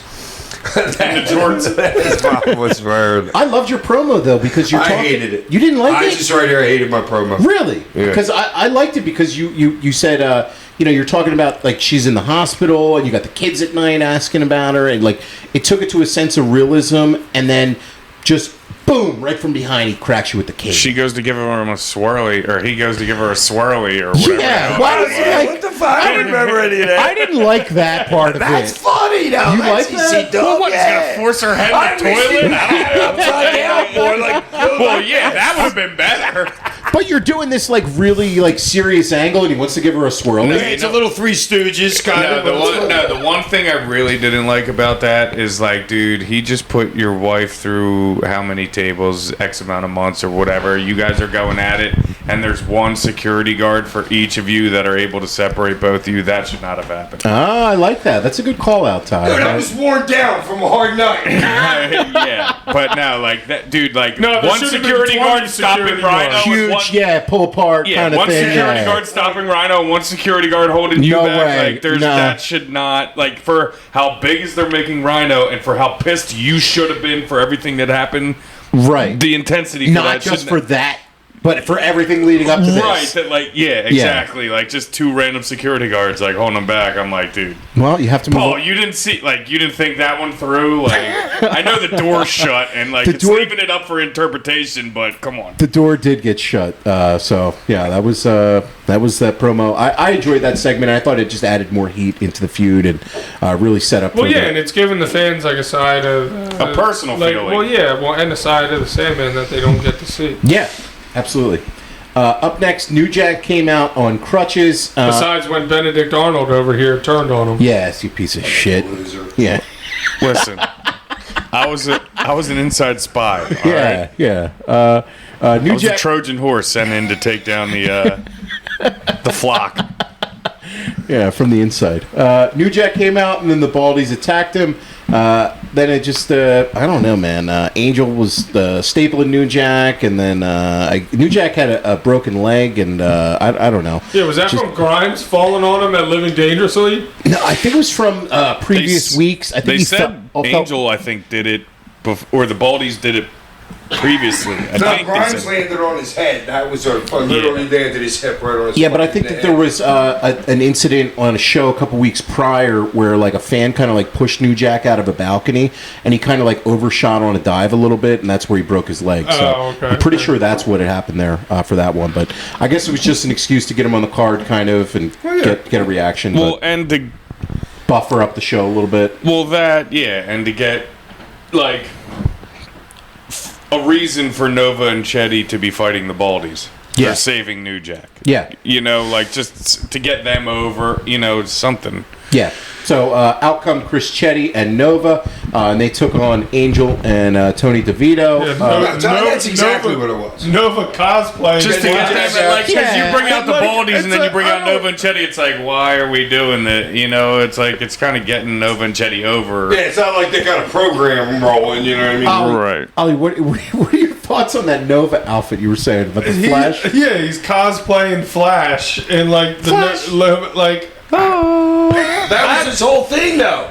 He was a big comic book He was dude. Supernova. Yeah. I mean, I get it. I'm just saying it was just We're like just not them types. it's. Yeah, I don't know. Yeah, Dude, it was the 90s. No, I mean I get it. No, it just like threw me off because it's like I'd never seen him in that Right. like outfit before, Yeah, so I yeah, was yeah. like, whoa. And the thing is, it's not like Paul Heyman's giving him that idea. That's it's like, his. dude, whatever It's like you're I- doing, you're doing. I don't give Yeah. a freak. Yeah, because like I knew it was kind of like the superhero-ish kind of Yeah, like like him and gimmick. Stevie was like, if there were if there was such a thing as really an outcast in our locker room, it would have been Stevie and Nova. really. Yeah, because those dudes were just different. You know what I'm saying? Like different kinds of dudes. Instead of like the me's, the Johnny Grunges and shit like that. You know what I'm saying? Freaking Like they're drinking Bookworms. partying guys. The like little they were- bookworms. Yeah. Like, yeah, go to a computer job during the week, you know what I mean? And then go put on a superhuman costume and go work in the arena. It's cool. Well, I mean, yeah, they're Right. just different cats. It was his own thing. Yeah. I never, and I'm thinking the same thing that Oliver's thinking every time I see him go out to the ring and I'm working against him. I'm like, dude, did you pick this? But it was it was his own thing, so I had to fucking respect. That's where my respect was. Yeah. I'm Because not it didn't get thinking handed like, to him. I'm not thinking like you picked this. It just like it was just so vibrant that it just like threw me off. Like with, It's like, a little for ECW. It's a little bit of a. Hey, if you're outlier. Nova, hey, dude, stand the fuck out. That's Right. why Howard Eskin used to wear a fur coat on the sidelines. Because you could, any fan could pick him out from anywhere in the stadium. It's true. Listen, we don't see it, but Tosh goes from his cubicle day job, and then weekends, you know, he poses as. All right, well, first of all, Marvel there's not a phone booth that he could change in that'd be big enough. fucking prick. Yo, my buddy Jimmy outside. There's no phone booths anymore anyway. Family bathroom. What did he say? I said maybe a handicap bathroom. A nice roll around handicap stall. You're or a in an prick too, Xfinity Ollie. store. Yeah, you're a My prick buddy too. Jimmy, who I bought the car from, he's outside. He sees him walk up, and he thinks he's Pap. I'm like, no, he's just the same exact shape as Pap is, but that's not it. Oh, screw you guys. So this match was pretty fun. Chris Chetty did a nice plancha, and then Nova did a nice dive outside. Nova then did a thing. I never seen anybody do this spot like kind of since. He did like 2 pile drivers and then a power bomb. I was gonna say the three amigos of the pile driver I was or like, whatever. what the heck was? I never seen that before. But it's Neither have Nova. I mean, Nova was just a moves guy. And then they did their finish. I'm not. Remember the finish that we talked about that tidal looked wave. weird the And last they time? It did it looked right. a lot better this That time. one, yeah, that was clean. Yeah, Like, that one was good. I mean, it's a hard finish to time because you Wait, got what was the finish again? it's called the tidal tidal wave. wave. the one Where the guy. one I love does- Joey's names for everything. One Nova does- does the one splash, does his leg and drop, Chetty yeah. does the leg drop. Right. Oh, okay. They Both jump off off the top rope They at the jump same off time. like they're Siamese twins off the top rope together. Oh, that's And right. it's just when they hit it, it Yeah, looked when a you lot nail better. it, Yeah, looks fucking it looked clean. great. It did. It did, and they hit it clean. It was a very short match. I can't even really give this a star rating. It was just 5 minutes exactly. Yeah, it was like a kind of a segment again with the New Jack thing. It's just not. It's not a star rating. I know. Honestly, I wish it would have went longer because I actually like the style between both teams. It's a good contrast. Yeah, for I a would have tag liked to match. see them get another 5 minutes maybe. Yeah. Up next on the show was a four-way elimination match between four guys who can just work their ass off. Yoshihiro Tajiri, Mikey Whipwreck, Psychosis, who just came in, and Guido. So Psychosis just came back to ECW around this time, and he has a match. I don't know if it was before or after this. It's an arena match with Tajiri. If you guys can go back and watch that match, that's an absolute ECW classic. The two of them just tore the house down at the arena. This match I thought was pretty good. I don't think it reached the levels I of thought like, it could have been better. yeah, like when I see I these. was unsatisfied. Yes. When I see these four dudes on a match, I'm like, yeah, this is going to be the best match on the show. And it was good. It was never bad, but it was kind of, I don't know. What did you think of it, Ty? If it's possible to have a four-way squash match, that was it for Tajiri. It looked like a Tajiri showcase match. Mikey comes out late. He's not supposed to be in the match. He bows out early. Psychosis. First one eliminated. Yeah, Psychosis bows out early. And then, I don't know how long Tajiri and Guido stood in there, but that was 4 minutes, but 3 those minutes? two And the were- match is 9 minutes total. Yeah. those two, I think, were in there longer than more than the whole fucking crew was in there on themselves. But I don't know. It just seemed like it was like kind of. I mean, Psychosis had a couple things off the top rope, but Guido had no offense until the very, very end, and Mikey was pretty much out. I mean, I don't know. But to your point with the Tajiri showcase, right around this time, Tosh, Tajiri's coming off of being heel, and he's baby again, right? Yeah.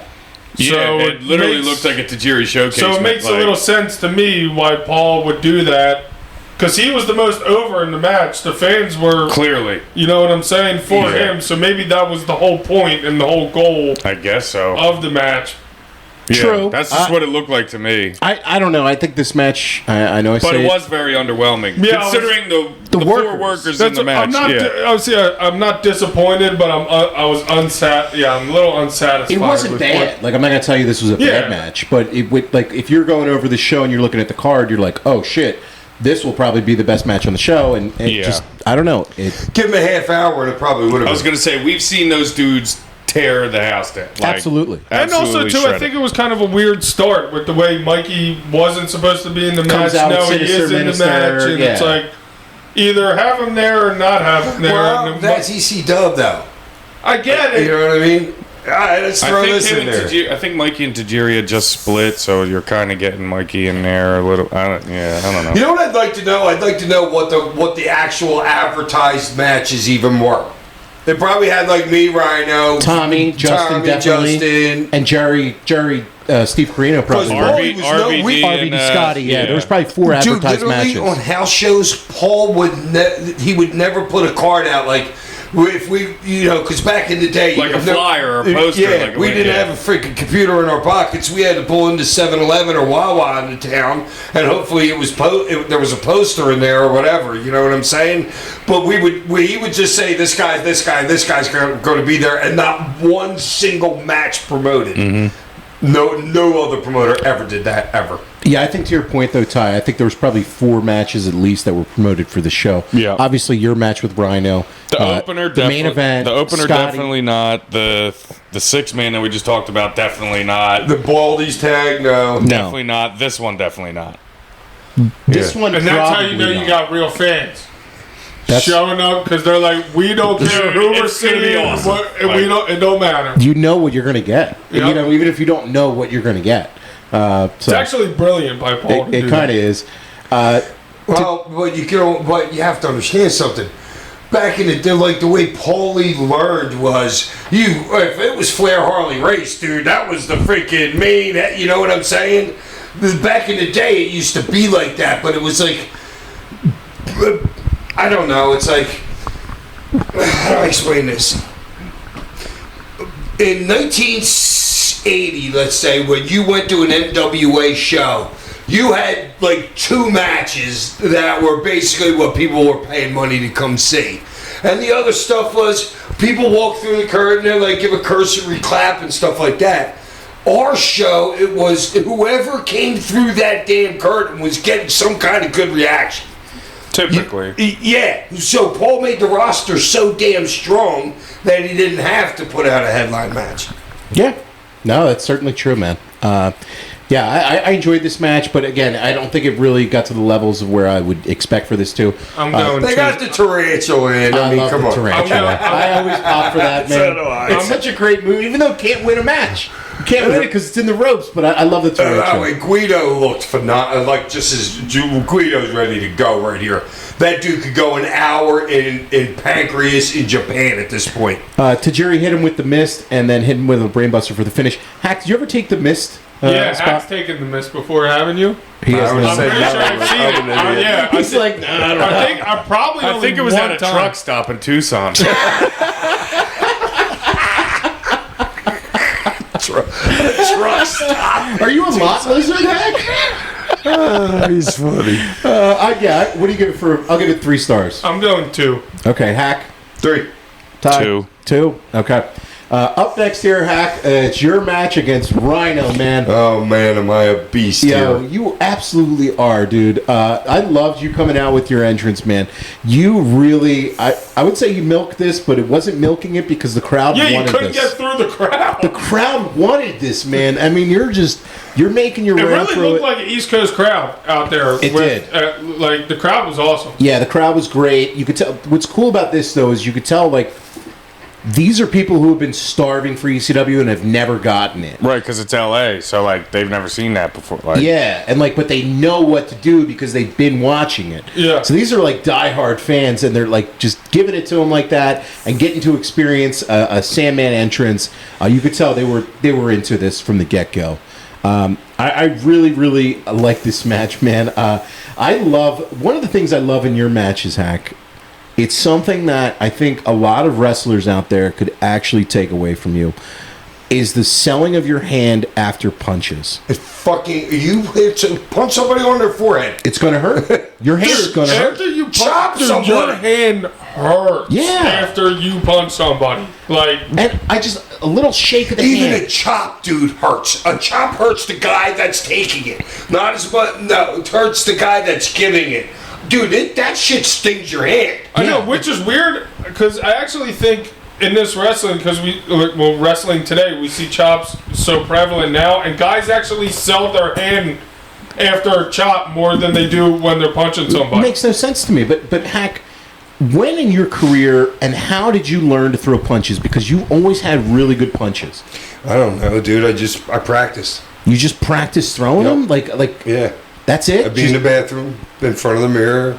Like, I practice gigging. I practice a punch. Just practice I'm throwing? like, well, yeah, if I break this freaking mirror, then I'm probably going to be hitting the guy's head. Okay. You know what I'm saying? So you just stand yourself away, and then you just, and you gotta make and you gotta make sure you have the extension. You can't do a punch and it be like that. Yep. It's gotta have that full fucking extension. You know what I'm saying? Or it looks shitty. Yeah, I didn't know if it was like going in Memphis early in your career and working there or like what. Because I could throw a great punch. I know, that's what I'm saying. But like you've always First time I hit him with a punch, he slapped me on my side. I sold my side. Because he's trying to make a sound, like with me hitting him on the forehead, I sold it. He's like, "Kid, what the fuck are you doing?" That's funny. That's good. No, it's, Freaking crazy. I just always thought you really had great punches, man. And that's something that like Yeah. a lot of these matches, like in the in-between time, you gotta have transitions with punches and kicks. And Hack's not even touching you with it either. Yeah, like he's not like one of these. It's not like Vader, Dude, where nowadays he's the potatoing punch is guy, the like- shit, and they're not even hitting it anywhere close to where they should be. I mean, it's like when they got people, guys and girls. Well, they throw- when the guys got you mounted, the girls got you mounted. You're covering like this. They're throwing punches over your head like 6 inches. Yeah, I'm it's like, it's horrible. It's Yeah. so bad. And now that's why they throw forearms now, because they can't throw a punch. You know the forearm shots Yeah, that the they flippers. do? Yeah. Yeah, it's just horrible. This match though, man, was not horrible. I really love this. You did some cane shots, and then Dude, this is like the most offense in a match I've seen Hackett in a Well, while. I need it because Rhino's not like Sabu. I'm used to working with Sabu, man. Damn, I ain't gotta do shit. But I think- Even in matches with Rhino still.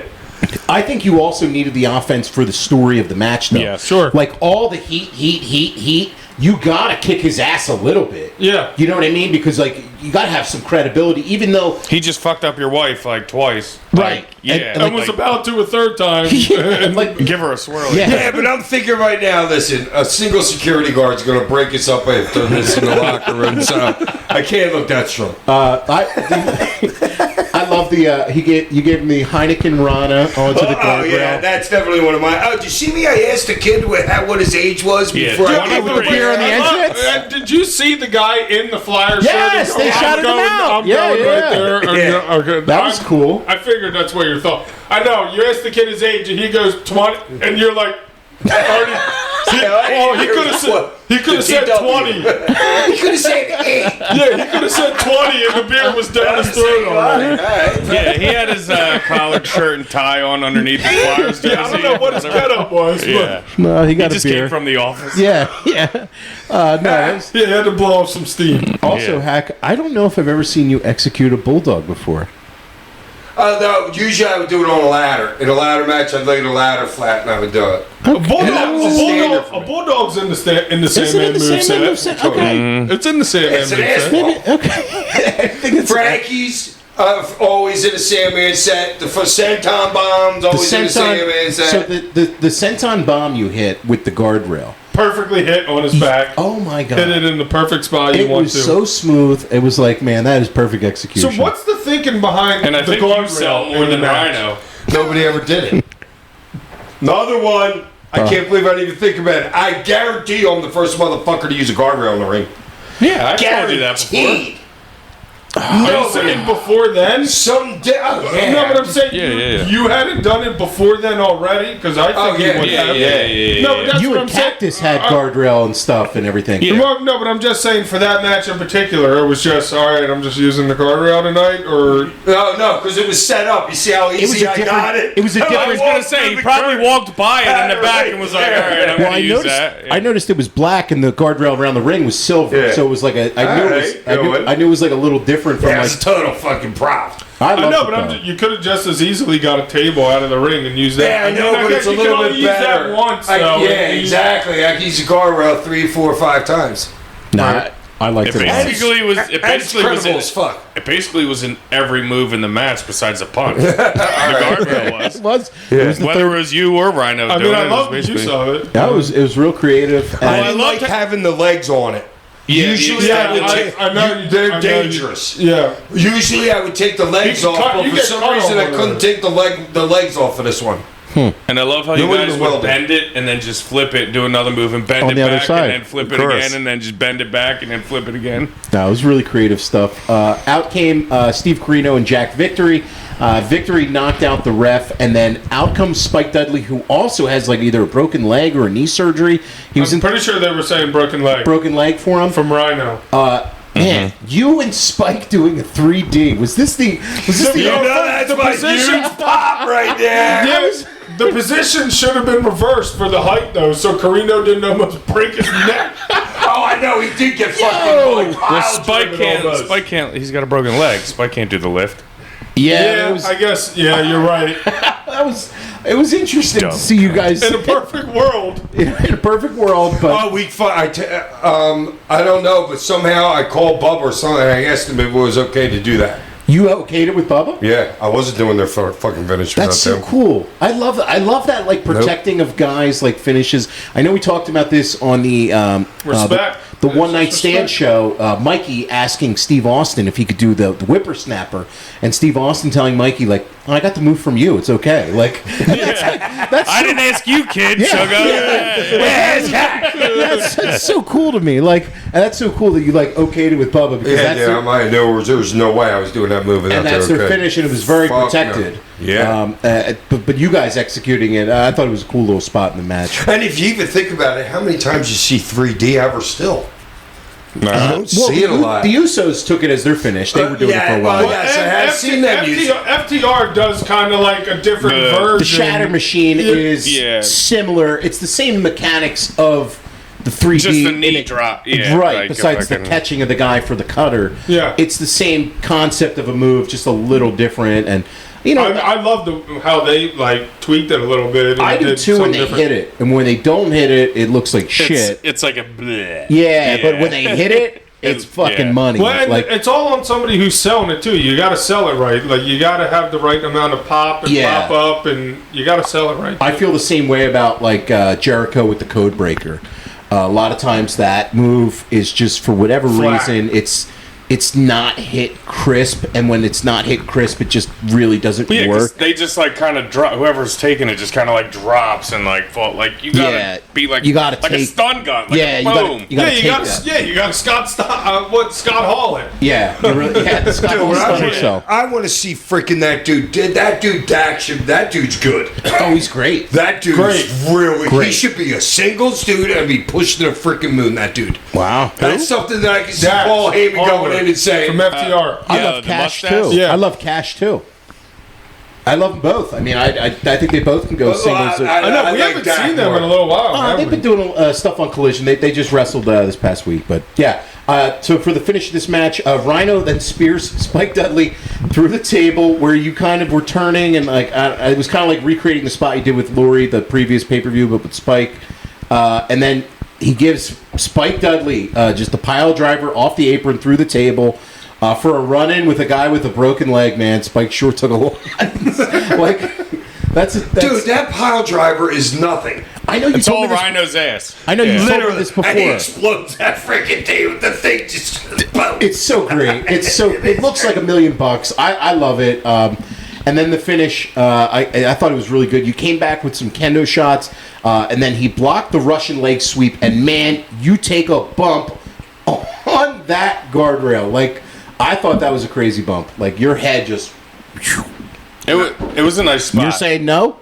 Well, the thing is, the first thing you need to learn in wrestling is when you're bumping is tuck that damn chin, dude. Your head. If your head's back that far right there, you're doing something wrong. Dude, your head hits that mat, even if you're taking like a move or something. You're back bump. knocking yourself out. Yeah, any back bump, I guess. Yeah. It looked like $1 million to me, though. Like, I thought that was really, really well executed. It's clever because you don't really see that much because, like, you know, he's going quick. for it, and then you like let someone. Yeah, it was a good spot. Yeah, and then he gives you a pile driver onto the. Dude, you see how he jumped with me too? Yeah. The dude like jumped like 6 inches to get me onto the freaking. Well, because he was trying to make sure he got on it. Yeah. It could have easily had not been on I'm it. thinking, yo, dude, can we do this over like 6 more inches to the right? Yeah, well. Or if he had just turned the guardrail over and it was placed differently, then the bent edge would have been towards you guys. It would have been a little easier, and he wouldn't have had to jump. I mean, yeah, but he's pulling Hack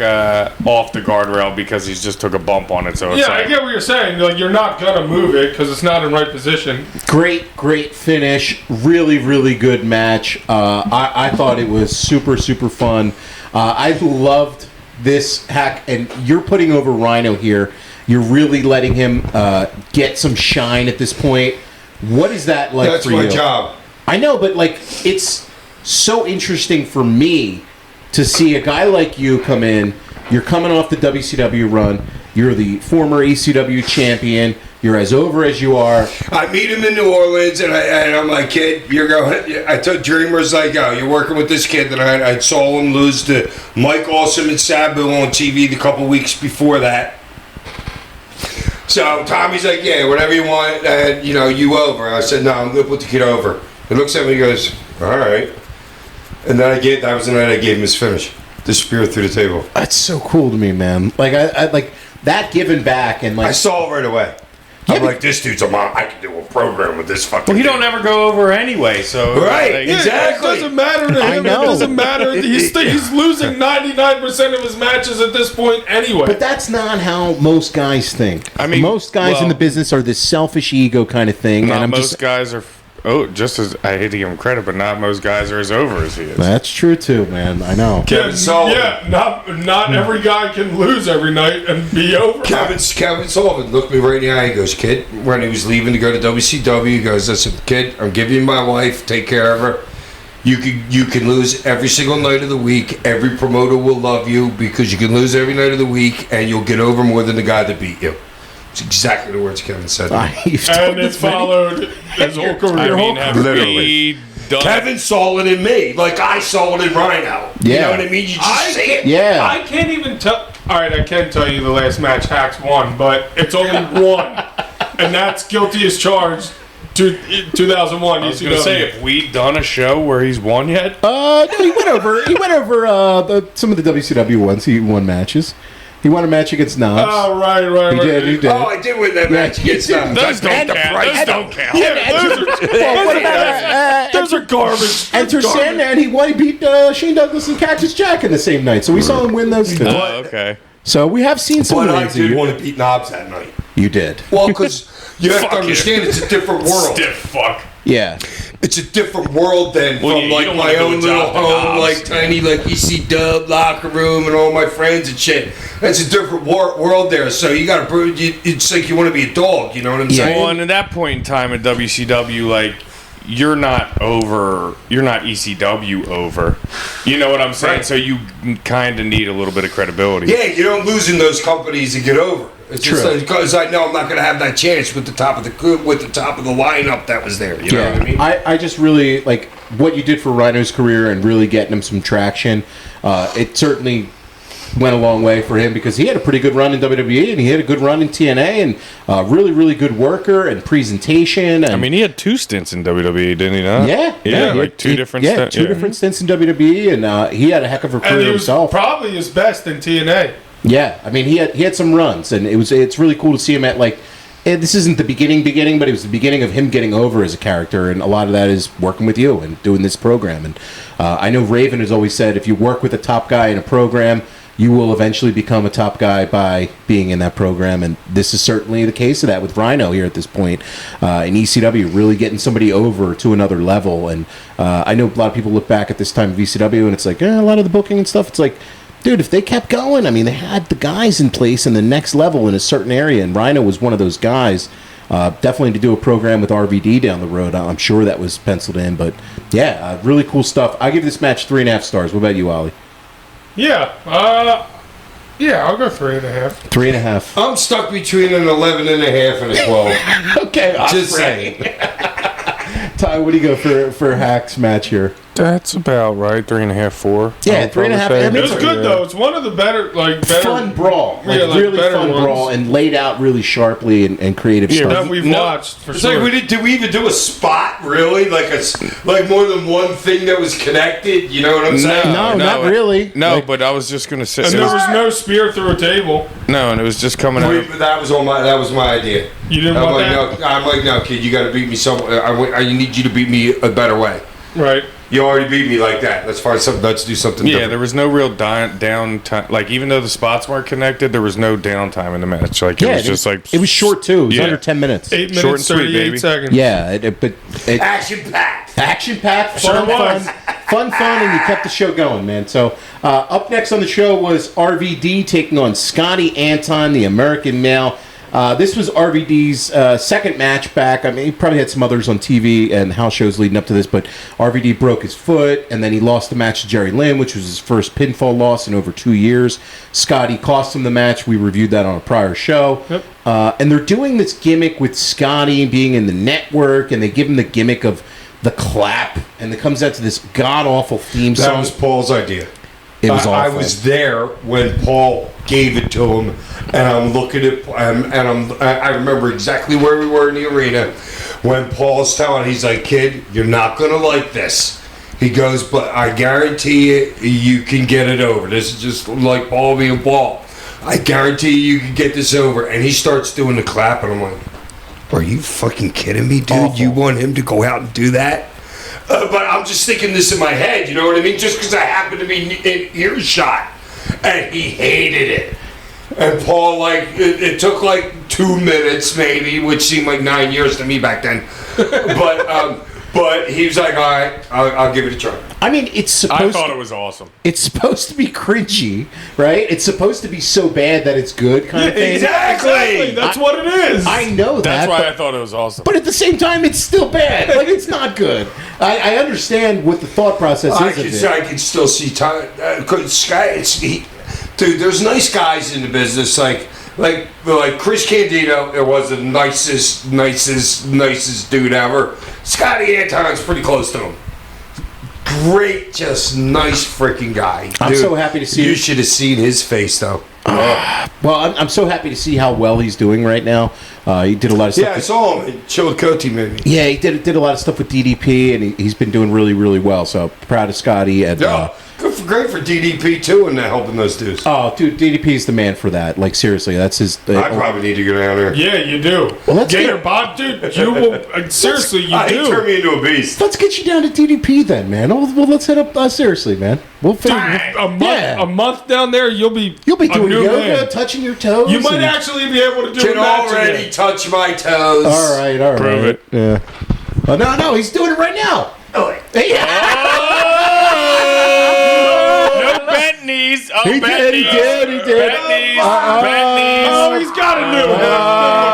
Downward dog. We'll have to get you. We'll get you. Yeah, that looked more like a squat. You know what? than Yes. anything. Seriously, Yes. DDP, hook Yes. us up. Yo, We'll send DDP. Hackett- we'll send Hackett Yes. to Atlanta. Yeah. Yes. Yeah. Listen, here's some oil, Tin Man. Yeah. So RVD's actually boys with Scotty and gets him into the company at this point. That's like a shoot, though, Hack, right? Yes. Yeah. So like this match was definitely just an RVD showcase, Pace. and I really like. They went. How long did they go out? Like, close to 19 20 minutes. 19. And like the I first, did nothing. well, the first 6 minutes is RVD offense, and then the next, I would say 10 is Scotty working him. But it's not a whole It's lot. slow. It's methodical. They didn't do a shoot, reverse this. Yeah, it's like Scotty work. Scotty cut him off, work, cut him off, and then you go. And then you go home, and the hype up before this show, and I remember being a kid and seeing this like on the internet, was the hype of the Van Terminator. And I'm like, what the hell? Pretty badass spot. But I'm thinking to myself, like, I've already seen RVD do all of these things I've seen him do. For him to be hyping something, what is he going to do next?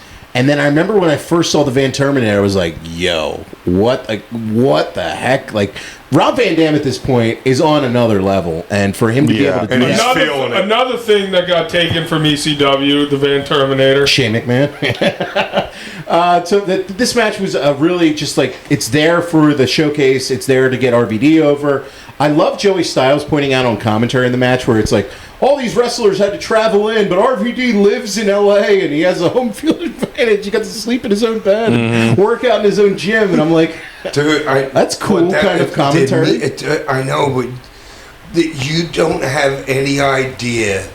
Like, these guys got a taste of it WrestleMania weekend, you guys, you know what I mean? Like, what it is. But imagine that with traveling every day and flying and stuff like that, dude. This shit ain't easy. Yeah. This shit is not easy, dude. No. It's just not. You want to be in your own fucking town. You want to have a 20-minute ride to the ring instead of leaving your house 6 a.m. that morning and not going on until 8:55 that night. You know what I'm saying? That's Yeah. a long Dude, ass day. You're like people 15 don't get hours it. It's from the crazy. time you're up to the time you're in the ring. I might have flown 3,000 miles. Cocaine's a hell of a drug. Harvey did it. He was done. He liked somas until Louis Spicoli died from him. Somas are the ones that they like Muscle relaxers. Yeah, it's a muscle because you're so in control of all your muscles. I guess you want to be out. I would just take him to sleep on flights. But yeah, but RVD was just smoking pot. He wouldn't drink, no other drugs, no nothing. Yeah, well, I mean, this match really. And he was looking great, and he was feeling himself. Right He here. was. Did you guys? I was feeling it for him too. Did you guys see? He's so over. Did you guys see the one sign in the crowd where the guy with the moving RVD legs and Yeah, arms? it's awesome. With that sign, That was great. The And sign he kept going back and forth. It was like, what's that thing called? The doll? I can't think of what the hell it's called. It was just so creative, and that's one thing that modern wrestling really misses is all the signs. You see the Yeah. signs in the late 90s. The crowds would be a sea of signs. Dude, as I know, soon as you you see, open like, up dude, Monday like- Night Raw, it was the whole crowd. I It know, was we all saw the people. hard camera. Yeah. You wouldn't even see people. Yeah. Yeah, you And it wouldn't was- even see people. It was and just signs. The signs at this show were cool too, and it was just Yeah. like I really enjoyed that, and especially that RVD sign. The finish of this match is What's that dog the called? Van Terminator, man. Absolutely incredible finish, and the crowd pops huge for it too. Like they, I mean, how could you not? Seeing that for the first time, you're like, what did I just watch? and I know it's a smaller ring, the ECW ring compared It's like to the alley-oop in semi-pro. Yeah, like, foul. 2 fouls. No, that one's like an 18-footer. compared to the WWE. Shane was doing it all for 20? 20s. Okay, so that's Yeah. it. And is WCW that's also an 18, correct? But Van Dam could do it off of Any average athlete can do that. You think? Yes. Oh, Dude, you think so too, Hack? Dude, the ropes are bouncy. Like, it's not that hard. Okay, I mean, I'm still impressed by the spot, but I think it's really cool, and I thought It's not as hard as people think it is. okay. That's interesting. No, it's just impressive looking. Yeah. It is super impressive looking. I mean, dude, back then, Well, and if you need a little bit more oomph, the farther you take off from outside the corner, the more launch you're going to get. Which is where Shane would take off from. Exactly. He'd step out like 3 feet and then go because he needed that extra little spring. and they would always do like a chair or a trash can in the way for like just in I case you just could. can't get another Just, you know what I mean? That's, Just, that's what I'm saying. Shane McMahon, average athlete, can do it. Any average athlete can do that. It's not that hard. right now, prove it. Just like I will. Just like Hack Wait, did Hack, his toes. yeah, hold on. No, this match wasn't really like a great match. It wasn't bad though. I would go like 2.5, 3 stars in that range. Yeah, as I was watching it, I wasn't liking it until after the match, and I rethought back, and I liked it more. So I would have to say like 3.5 for me. I feel the same way Ty does in a way, because at first it was kind of like Hack said with the pace, it was kind of like a little too slow, and maybe that's just because that's not what I'm accustomed to when I'm watching an RVD match, maybe. But maybe it was smartly paced for the show and everything. Yeah, right. so- That's what I'm saying. Thinking about it after, you're like, Yeah. all right, I see. I thought it was because you hardly see RVD taking heat for an extended period of time, and this was that, like, and it made sense for them being the best. Like, why? As I'm watching it, I'm like, oh man, this is like kind of slow. But then, like, I'm thinking back over it, and I'm like, this is 2 best friends. He just healed him up, so like, it makes more sense now. Yeah. You know, like Hack- thinking back on it. What do you give the match? I really liked it, and the reason why I really liked it was because of the pace. It was just so different. I felt like I could have been watching a Dusty Rhodes Ric Flair match. You know what I mean? A Harley Race Dusty Rhodes match, something like that. You know, I love the pace, and I liked Scotty's body looked great, and Van Dam was really smelling himself. I mean, it Rightfully was just so. electric. Yeah.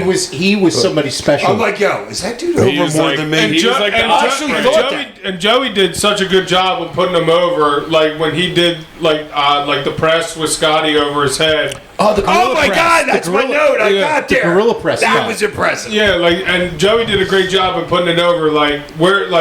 Where do you see another guy that's this flexible, this fast, this strong? It was really good job by Joey. Yeah, I mean, RVD at this point in 2000, and you saw it when he got to WWE in 2001, it was time for him to do bigger things. Yeah, like bust open Vince McMahon's fucking upper lip, his very first spot in the company, literally. No, I know. He stiffed a lot of people over the years because he was a little wild with them feet. But The claptrap was cool. I like names I got here.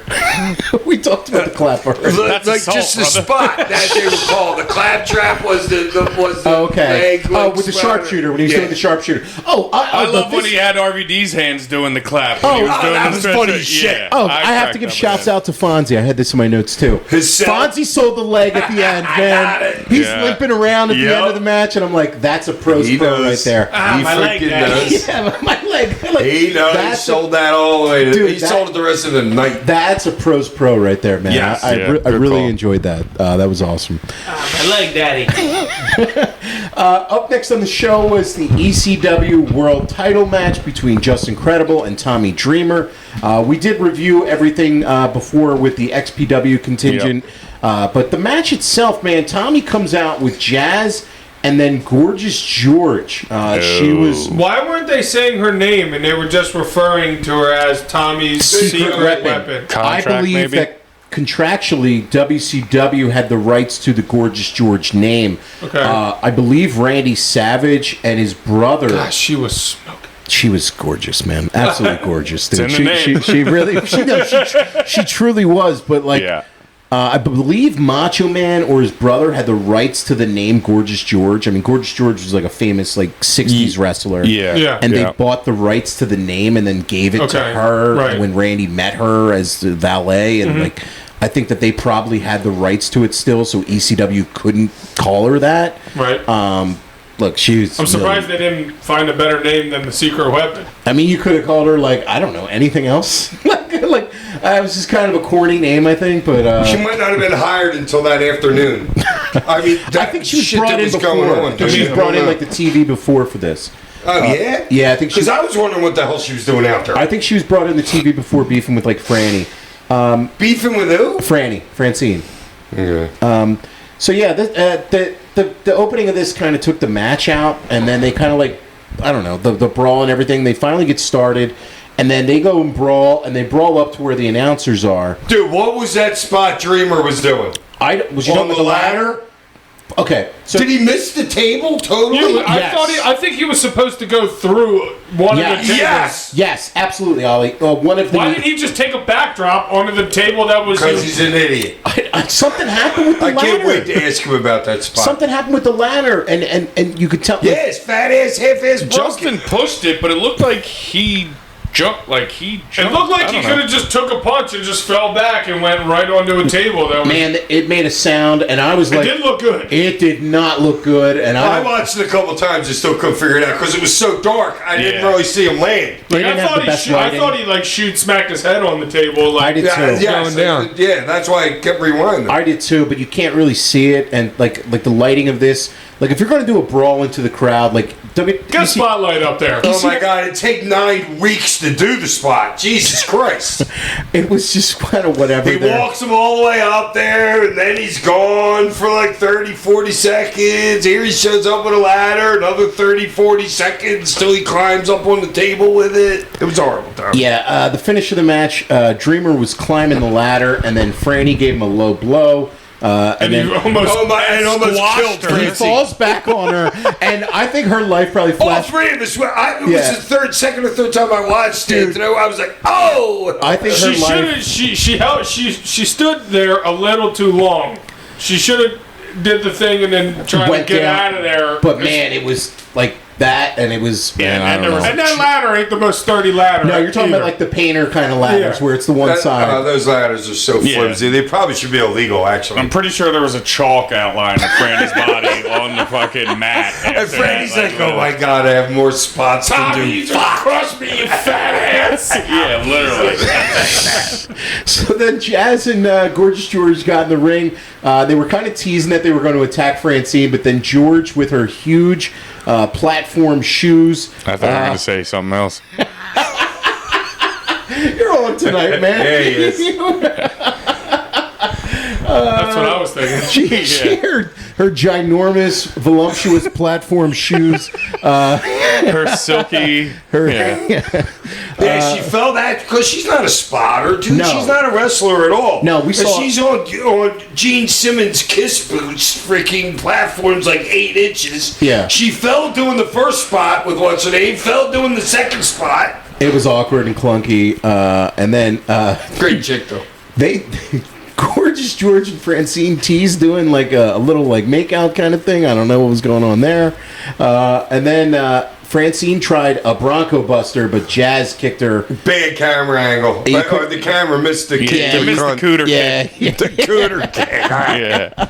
and then she took off her top, and then Francine had little pasties or tape over her nipples, I think, or something. Yes. I know, stooging off the spot. Yeah. Well, no, that was Cyrus. The electric tape should be fired. Okay. Whoever Oh, gave yeah. her the And electric she came tape. back and he was like, I hope she left the tape in the back. Yeah. Yeah, he was cracking me That up. was a good line of his.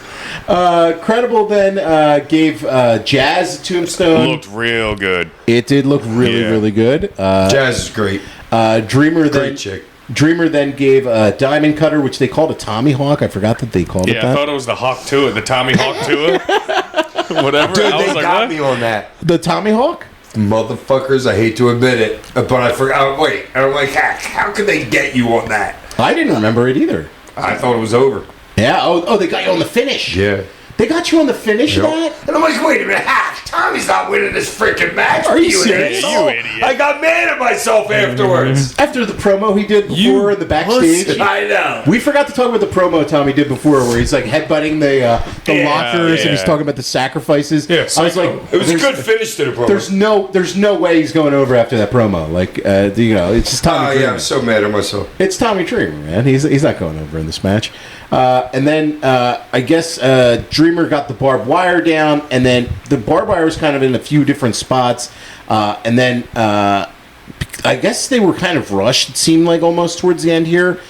Credible got crotched on the barbed wire, and then Credible Tombstone Dreamer on the barbed wire for a near fall. That was not the finish. And then Francine hit Credible, and then Dreamer reversed a whip with another kendo shot for a near fall, and then Credible hit the pin with a second tombstone. I don't know about this match for you guys. Weird. It was weird, and the crowd was throwing stuff with trash afterwards. I don't know. Yeah, but it started out with the XPW guys and all that. You know what I mean? It was always going to be off because of that. You Something. think? Like it just. It Yeah. didn't do it for me, and Yeah. it wasn't that the work was bad or anything in this match. It seemed like their time went to Van Dam and Scotty Ant. Like, that was... How long was that match out? The time? 19 minutes 19? was Rob Yeah. and Scotty. And how long was the main event? 15? 12. Yeah, like I feel like they got fucking... Like, RVD and them got Tommy whatever's time... Like, the heavyweight title Maybe match, it was. whatever. Maybe they were running short on time. there weren't a lot I of remember. spots in this match. Like it No. just kind of for a world title Nah, match. it was weird. It was weird, and yeah. at this point, you got to heat up Justin as your champion, and I don't know if it heated him up really. I know that there's trash in the ring, but like it. Heat them up for what? For the company to go under? I don't know, Hack. Like you're trying to get new television or Yeah. something. Like, what, if you're trying to get new TV, do you think it was time to put the belt on RVD? Like at this point, like just Well, he did have a belt. I He can't didn't have the believe world title. I Doesn't can't. matter. I can't believe he Doesn't didn't matter. have the world title and wasn't holding that like he was the television champion. never did. Yeah, he had just dropped it to Jerry or whatever, and then... He lost it because he broke his foot, Yeah. and then they did a tournament for it that I think Super Crazy won, and then Rhino won it, And then he got deported. and then yeah, Says Cyrus. yeah, he did say that.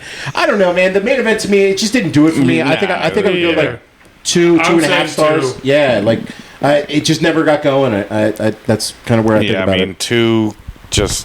I mean... Gorgeous George was in it. It's a Yeah. 5.5. And we saw Franny Booby. We did see some Yeah, beautiful, Franny Booby's over here. beautiful. Yeah, some cleavage. Yeah, she did. So, all right. That was ECW Heatwave 2000. Certainly a show, guys. I would Overall, tell you, good show. Yeah, definitely. for real. If you guys have never seen this show, the crowd is super hyped.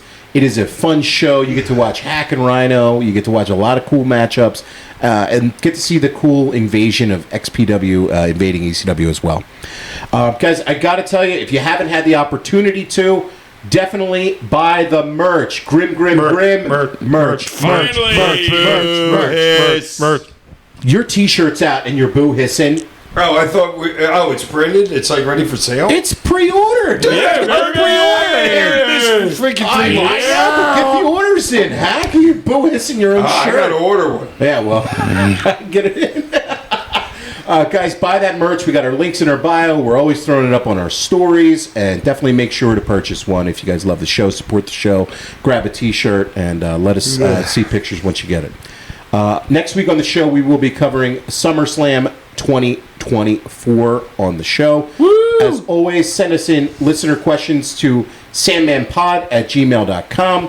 First up here, I have questions CM Punk. CM Punk. We'll see. CM Punk. CM Punk. Listener question, Pat from Leominster, Massachusetts. Yo, Leominster. What's up, guys? Cousin Pat here, MC Master Brian Tosh, and spawns of Hack and the icon himself, Sandman. All right. Yeah, I like that. My question, when working in ECW, what were your personal favorite promos from other wrestlers signed to ECW? Thanks, guys. Love the podcast. Shirt ordered. Good job, Pat. Thanks, Thank you, brother. Yeah, Thank you for that merch, man. Dude, honestly, like that stuff that Austin was doing when he came in, what Cactus was doing when he came in. I mean, even Shane. There was so many guys that said so many great promos. Yeah, I to me, I think like it would be between Cactus or Raven for me for like promos. I think both those guys were just like so good, like next level with the promos. Andy Lawler from Birmingham, Alabama writes in, any impressions or thoughts on working with Ian Rotten? He was well known for ripping off fans and wrestlers alike with his company IWA Mid-South.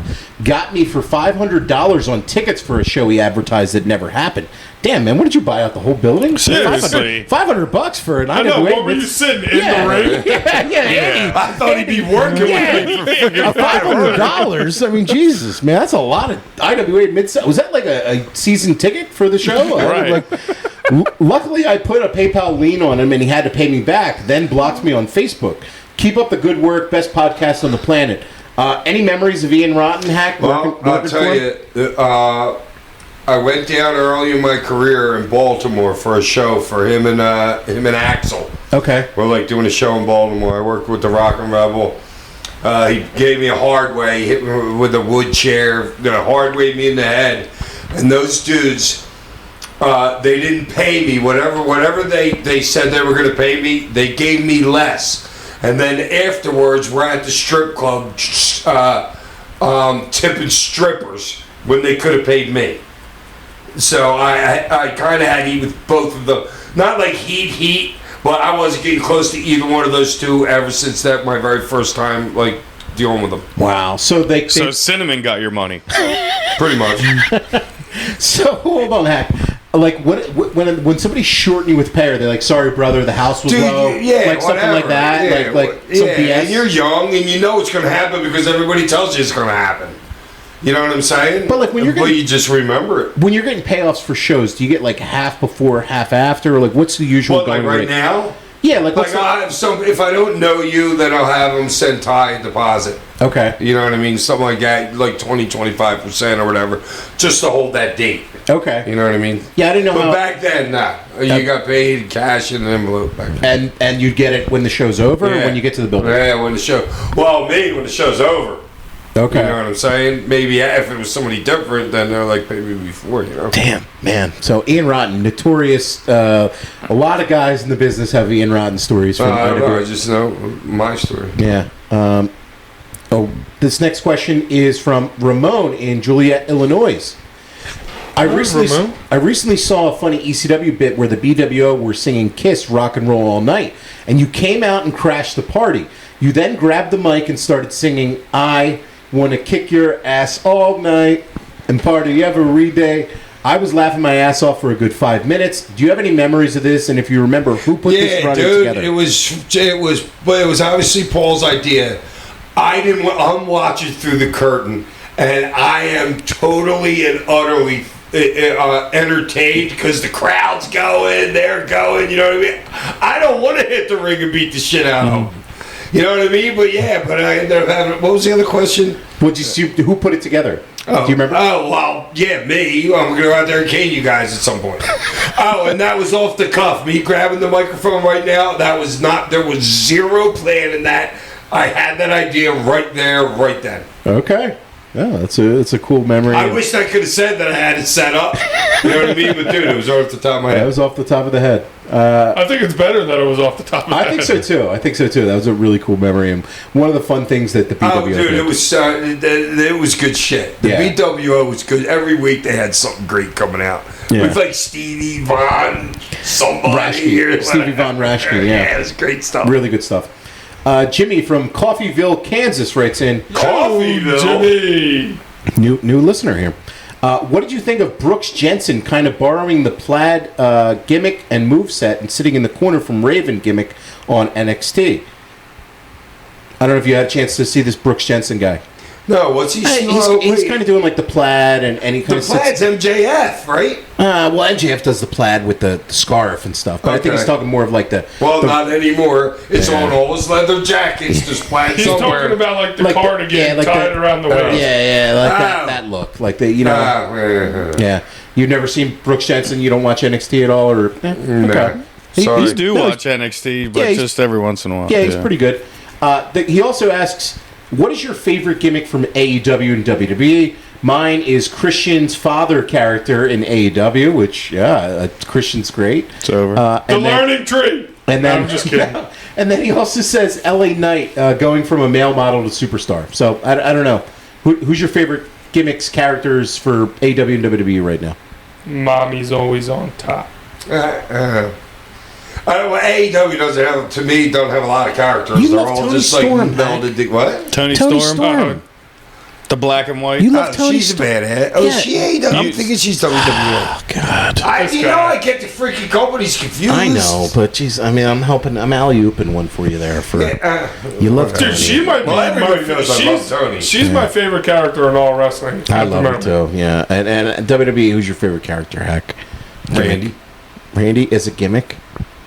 He's not, but who is Sami Zayn If a I ask you gimmick? any question, the answer is always Randy. You is- could ask Hack anything. I know, but is What Sami day of the Zayn week is a it? gimmick? Randy Who's Orton. a real gimmick besides like the guy that comes out, the two big fat guys that they put together, the guy from Viking Ireland. Warriors or whatever. They're, I don't know. There's you know not a what whole I'm lot of gimmicks. Yeah, I know what you're saying. There really isn't. Yeah. Shoosh! Is Uzo's a gimmick? Is CM Punk a gimmick? Not really. Is the tall kid Drew McIntyre really a gimmick? Not really. Yeah. R-Truth. Swerve? He's more of a gimmick than Not anything. really. Right, Not yeah. really. Yeah. R-Truth. I don't know. Just Otis. well, that's something to think about, there's maybe. not- I don't know. There's not a lot of like over gimmicks right now. Like Yeah, that's a gimmick good point. gimmicks. Yeah.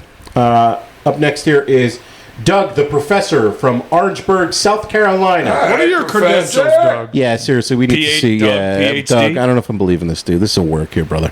I wrote in a few weeks ago and asked a question about Bob Holly. Hack, glad to hear Johnny A straighten everything out. Did you two go skateboarding afterwards to Shane Douglas's house for a lecture on the Cold War? Dude, now that's funny. Good question.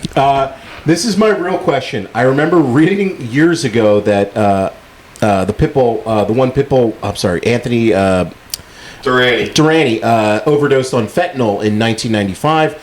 I think it was a little bit later than that. Fentanyl wasn't even around in '95, dude. So you're wrong there. Okay, because that's what his question is. Wasn't even an actual product yet. Did the boys in the locker room know what the cause, even though it would be decades later before fentanyl became a thing here in the States? Did you all know what it was, or were you aware enough to have tried it? I had no idea it was fentanyl. I thought it was oxys. Okay, yeah, so I'm not sure if you have that right there, Doug. We'll have to take a look into that. Obviously, rest in peace to Pitbull. Right, definitely. Yeah. Bob from Broomall writes in, the junkyard... Bob, is that the cop? The No, police that's officer? Jim from Havertown. Okay. Shouts out to Jim. Jimmy, Close, though. Close. what do you got, Bobby? Yeah, Bobby. The Junkyard Battle Royal was rated 5 stars. Swerve By who? by you, Probably you. when we reviewed it. Yeah. Loser I Knowing am. your rating. Here we go. This is what his question is. Swerve and Osprey got 20. Could Hack please explain his rating system? There is none. I know you average at least 3 stars if you're his boy. Fair. There you go. Just there is none, Hack. What? I don't. Yeah, dude. I don't know. There's The no star thought thing was. process going up in there. It's just a monkey banging cymbals. Yeah. There you go, Bob. Yeah, that's who's doing the star rating. That really popped him, man. Literally. I got the biggest pop of the night, Ollie. There you go, man. That's freaking hilarious. There you go. Also, question or maybe even segment for you guys. If you have one match to show somebody who's never watched before, what match are you putting wrestling on for? That's a great question, Bob. An extremely great question. Off the top of my head, Did it have to be Just ECW wrestling. or was no, it just any? wrestling. I think off the top of my head, I would go like TLC from WrestleMania 17. It's like a car crash match. There's so many things going on, and it's just a absolute classic. So that'd be Are my you trying pick. to teach somebody wrestling or Just show them wrestling? I okay. guess. Yeah, or maybe I would do Samoa Joe and Necro Butcher. They just beat the holy hell out of each other, and it's completely wild. I don't know. Ollie, do you have a match? Anything come to mind? I know this is off the top of your off head. the top of my head, I'm gonna go. I forget where this happened. It might have been SummerSlam. Rey Mysterio and Kurt Angle. SummerSlam 02. Yeah. Yeah, absolutely classic match. Really, really great match. Yeah, it's a great choice. Ty, anything? I think I might have to go Omega Osprey in Japan. Okay. I mean, yeah, it's just absolutely incredible Wrestle stuff. Kingdom. Yeah, it's just incredible stuff. Hack, anything come to Well, mind? I was going to do Omega freaking and the Japanese dude, Okada, Omega Okada. But besides that, I would go with I'll go with Eddie Guerrero versus Rey Mysterio, something like Halloween Havoc 97. something like that. Yeah, That was a good ass match, you too. Can't, you can't go any of these matches. Obviously, you can't go wrong. Really, really great question there, Bob. And that's Great question. That's on the spot too. I mean, so Yeah. and he also said, "Thanks as always for the great content." Thank you, Bob. Yeah, thank you, Bob. Up next is Bob. Kevin from Dayton, Ohio. Kevin! Hack, any memories of teaming with Jim Duggan towards the end of your WWE run? I saw in Cage Match that you teamed twice together. All right, first of all, I would have said maybe once, but he goes to me one day. He goes, "Yo, kid, they're talking about putting the straps on us, Really? tag team championship on us." I'm like, "I don't want it." And he's like, "Why?" I said, "Because I'm gonna have to do the work." He made out. He laughed like he's got this boob. I'm like, "Yeah. What am I gonna take the heat? You're doing the hot tag." Hold on a second. Exactly what I said. You could have got a promotion at work Nope. and turned it down No because way. you were lazy. I would have had to work. I would have had to do the work. Dude, I'm like, the fact that they would have And put it's a lot more dates, but Yeah, you and Hacksaw Jim Duggan in 2007 could have been tag team champions. Yes. Well, that's what he said to me. He goes, I believe 'cause he, it. You know, he had been there forever. You well, know? dude, imagine you holding up the cane, him holding up the 2x4. Right. That's kind of what the deal was. I guarantee you would have got over. Like, you were already both over. Yeah, I know, but I wasn't working. No That freaking doesn't way. work for me, brother. No way. Dude, he couldn't believe it. I can't either. He's like, "What? I can't either. You'll make more money. I'll be working." But you'll make more money. I'll be working. Man, we could have had the hey-oh hot tag. Oh my God, so many things. Yeah. You could have done There spots was with the no 2x4 way. and the I just cane. didn't say it. I'm sorry, I didn't. I Him just smashing didn't like say it. milk on his Oh, forehead yes, or that's something. brilliant. Yo, whatever. dude, you could have done so many things with you guys. Oh, man. That would have Yeah, been but amazing. I was like, I didn't see it Hacksaw in my and head. Hacksaw and Hack. And I should have been like, obviously, I should have been like, oh yeah, you know what I mean? But I'm like, no, dude, I'm good. I'm good on I'm getting that. paid and I'm really not working. Yeah. So, yeah. Sorry, dude. That don't work for me, brother. Fuck them belts. I know, I'm stupid. I remember you telling me that until I just forgot about that until It's just an amazing now. story. You told it I'm again. glad that we got to Yeah. hear that. It's a great question, Fucking Kevin. hilarious. Thank you, man.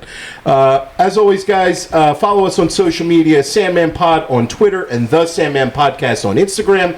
Like, share, review. Leave those reviews. Buy that merch. Send us in questions to sandmanpod@gmail.com. We will catch you next week for SummerSlam 2024 review. But before we do, Hack, the Cane of the Week or the Toast of the Week here.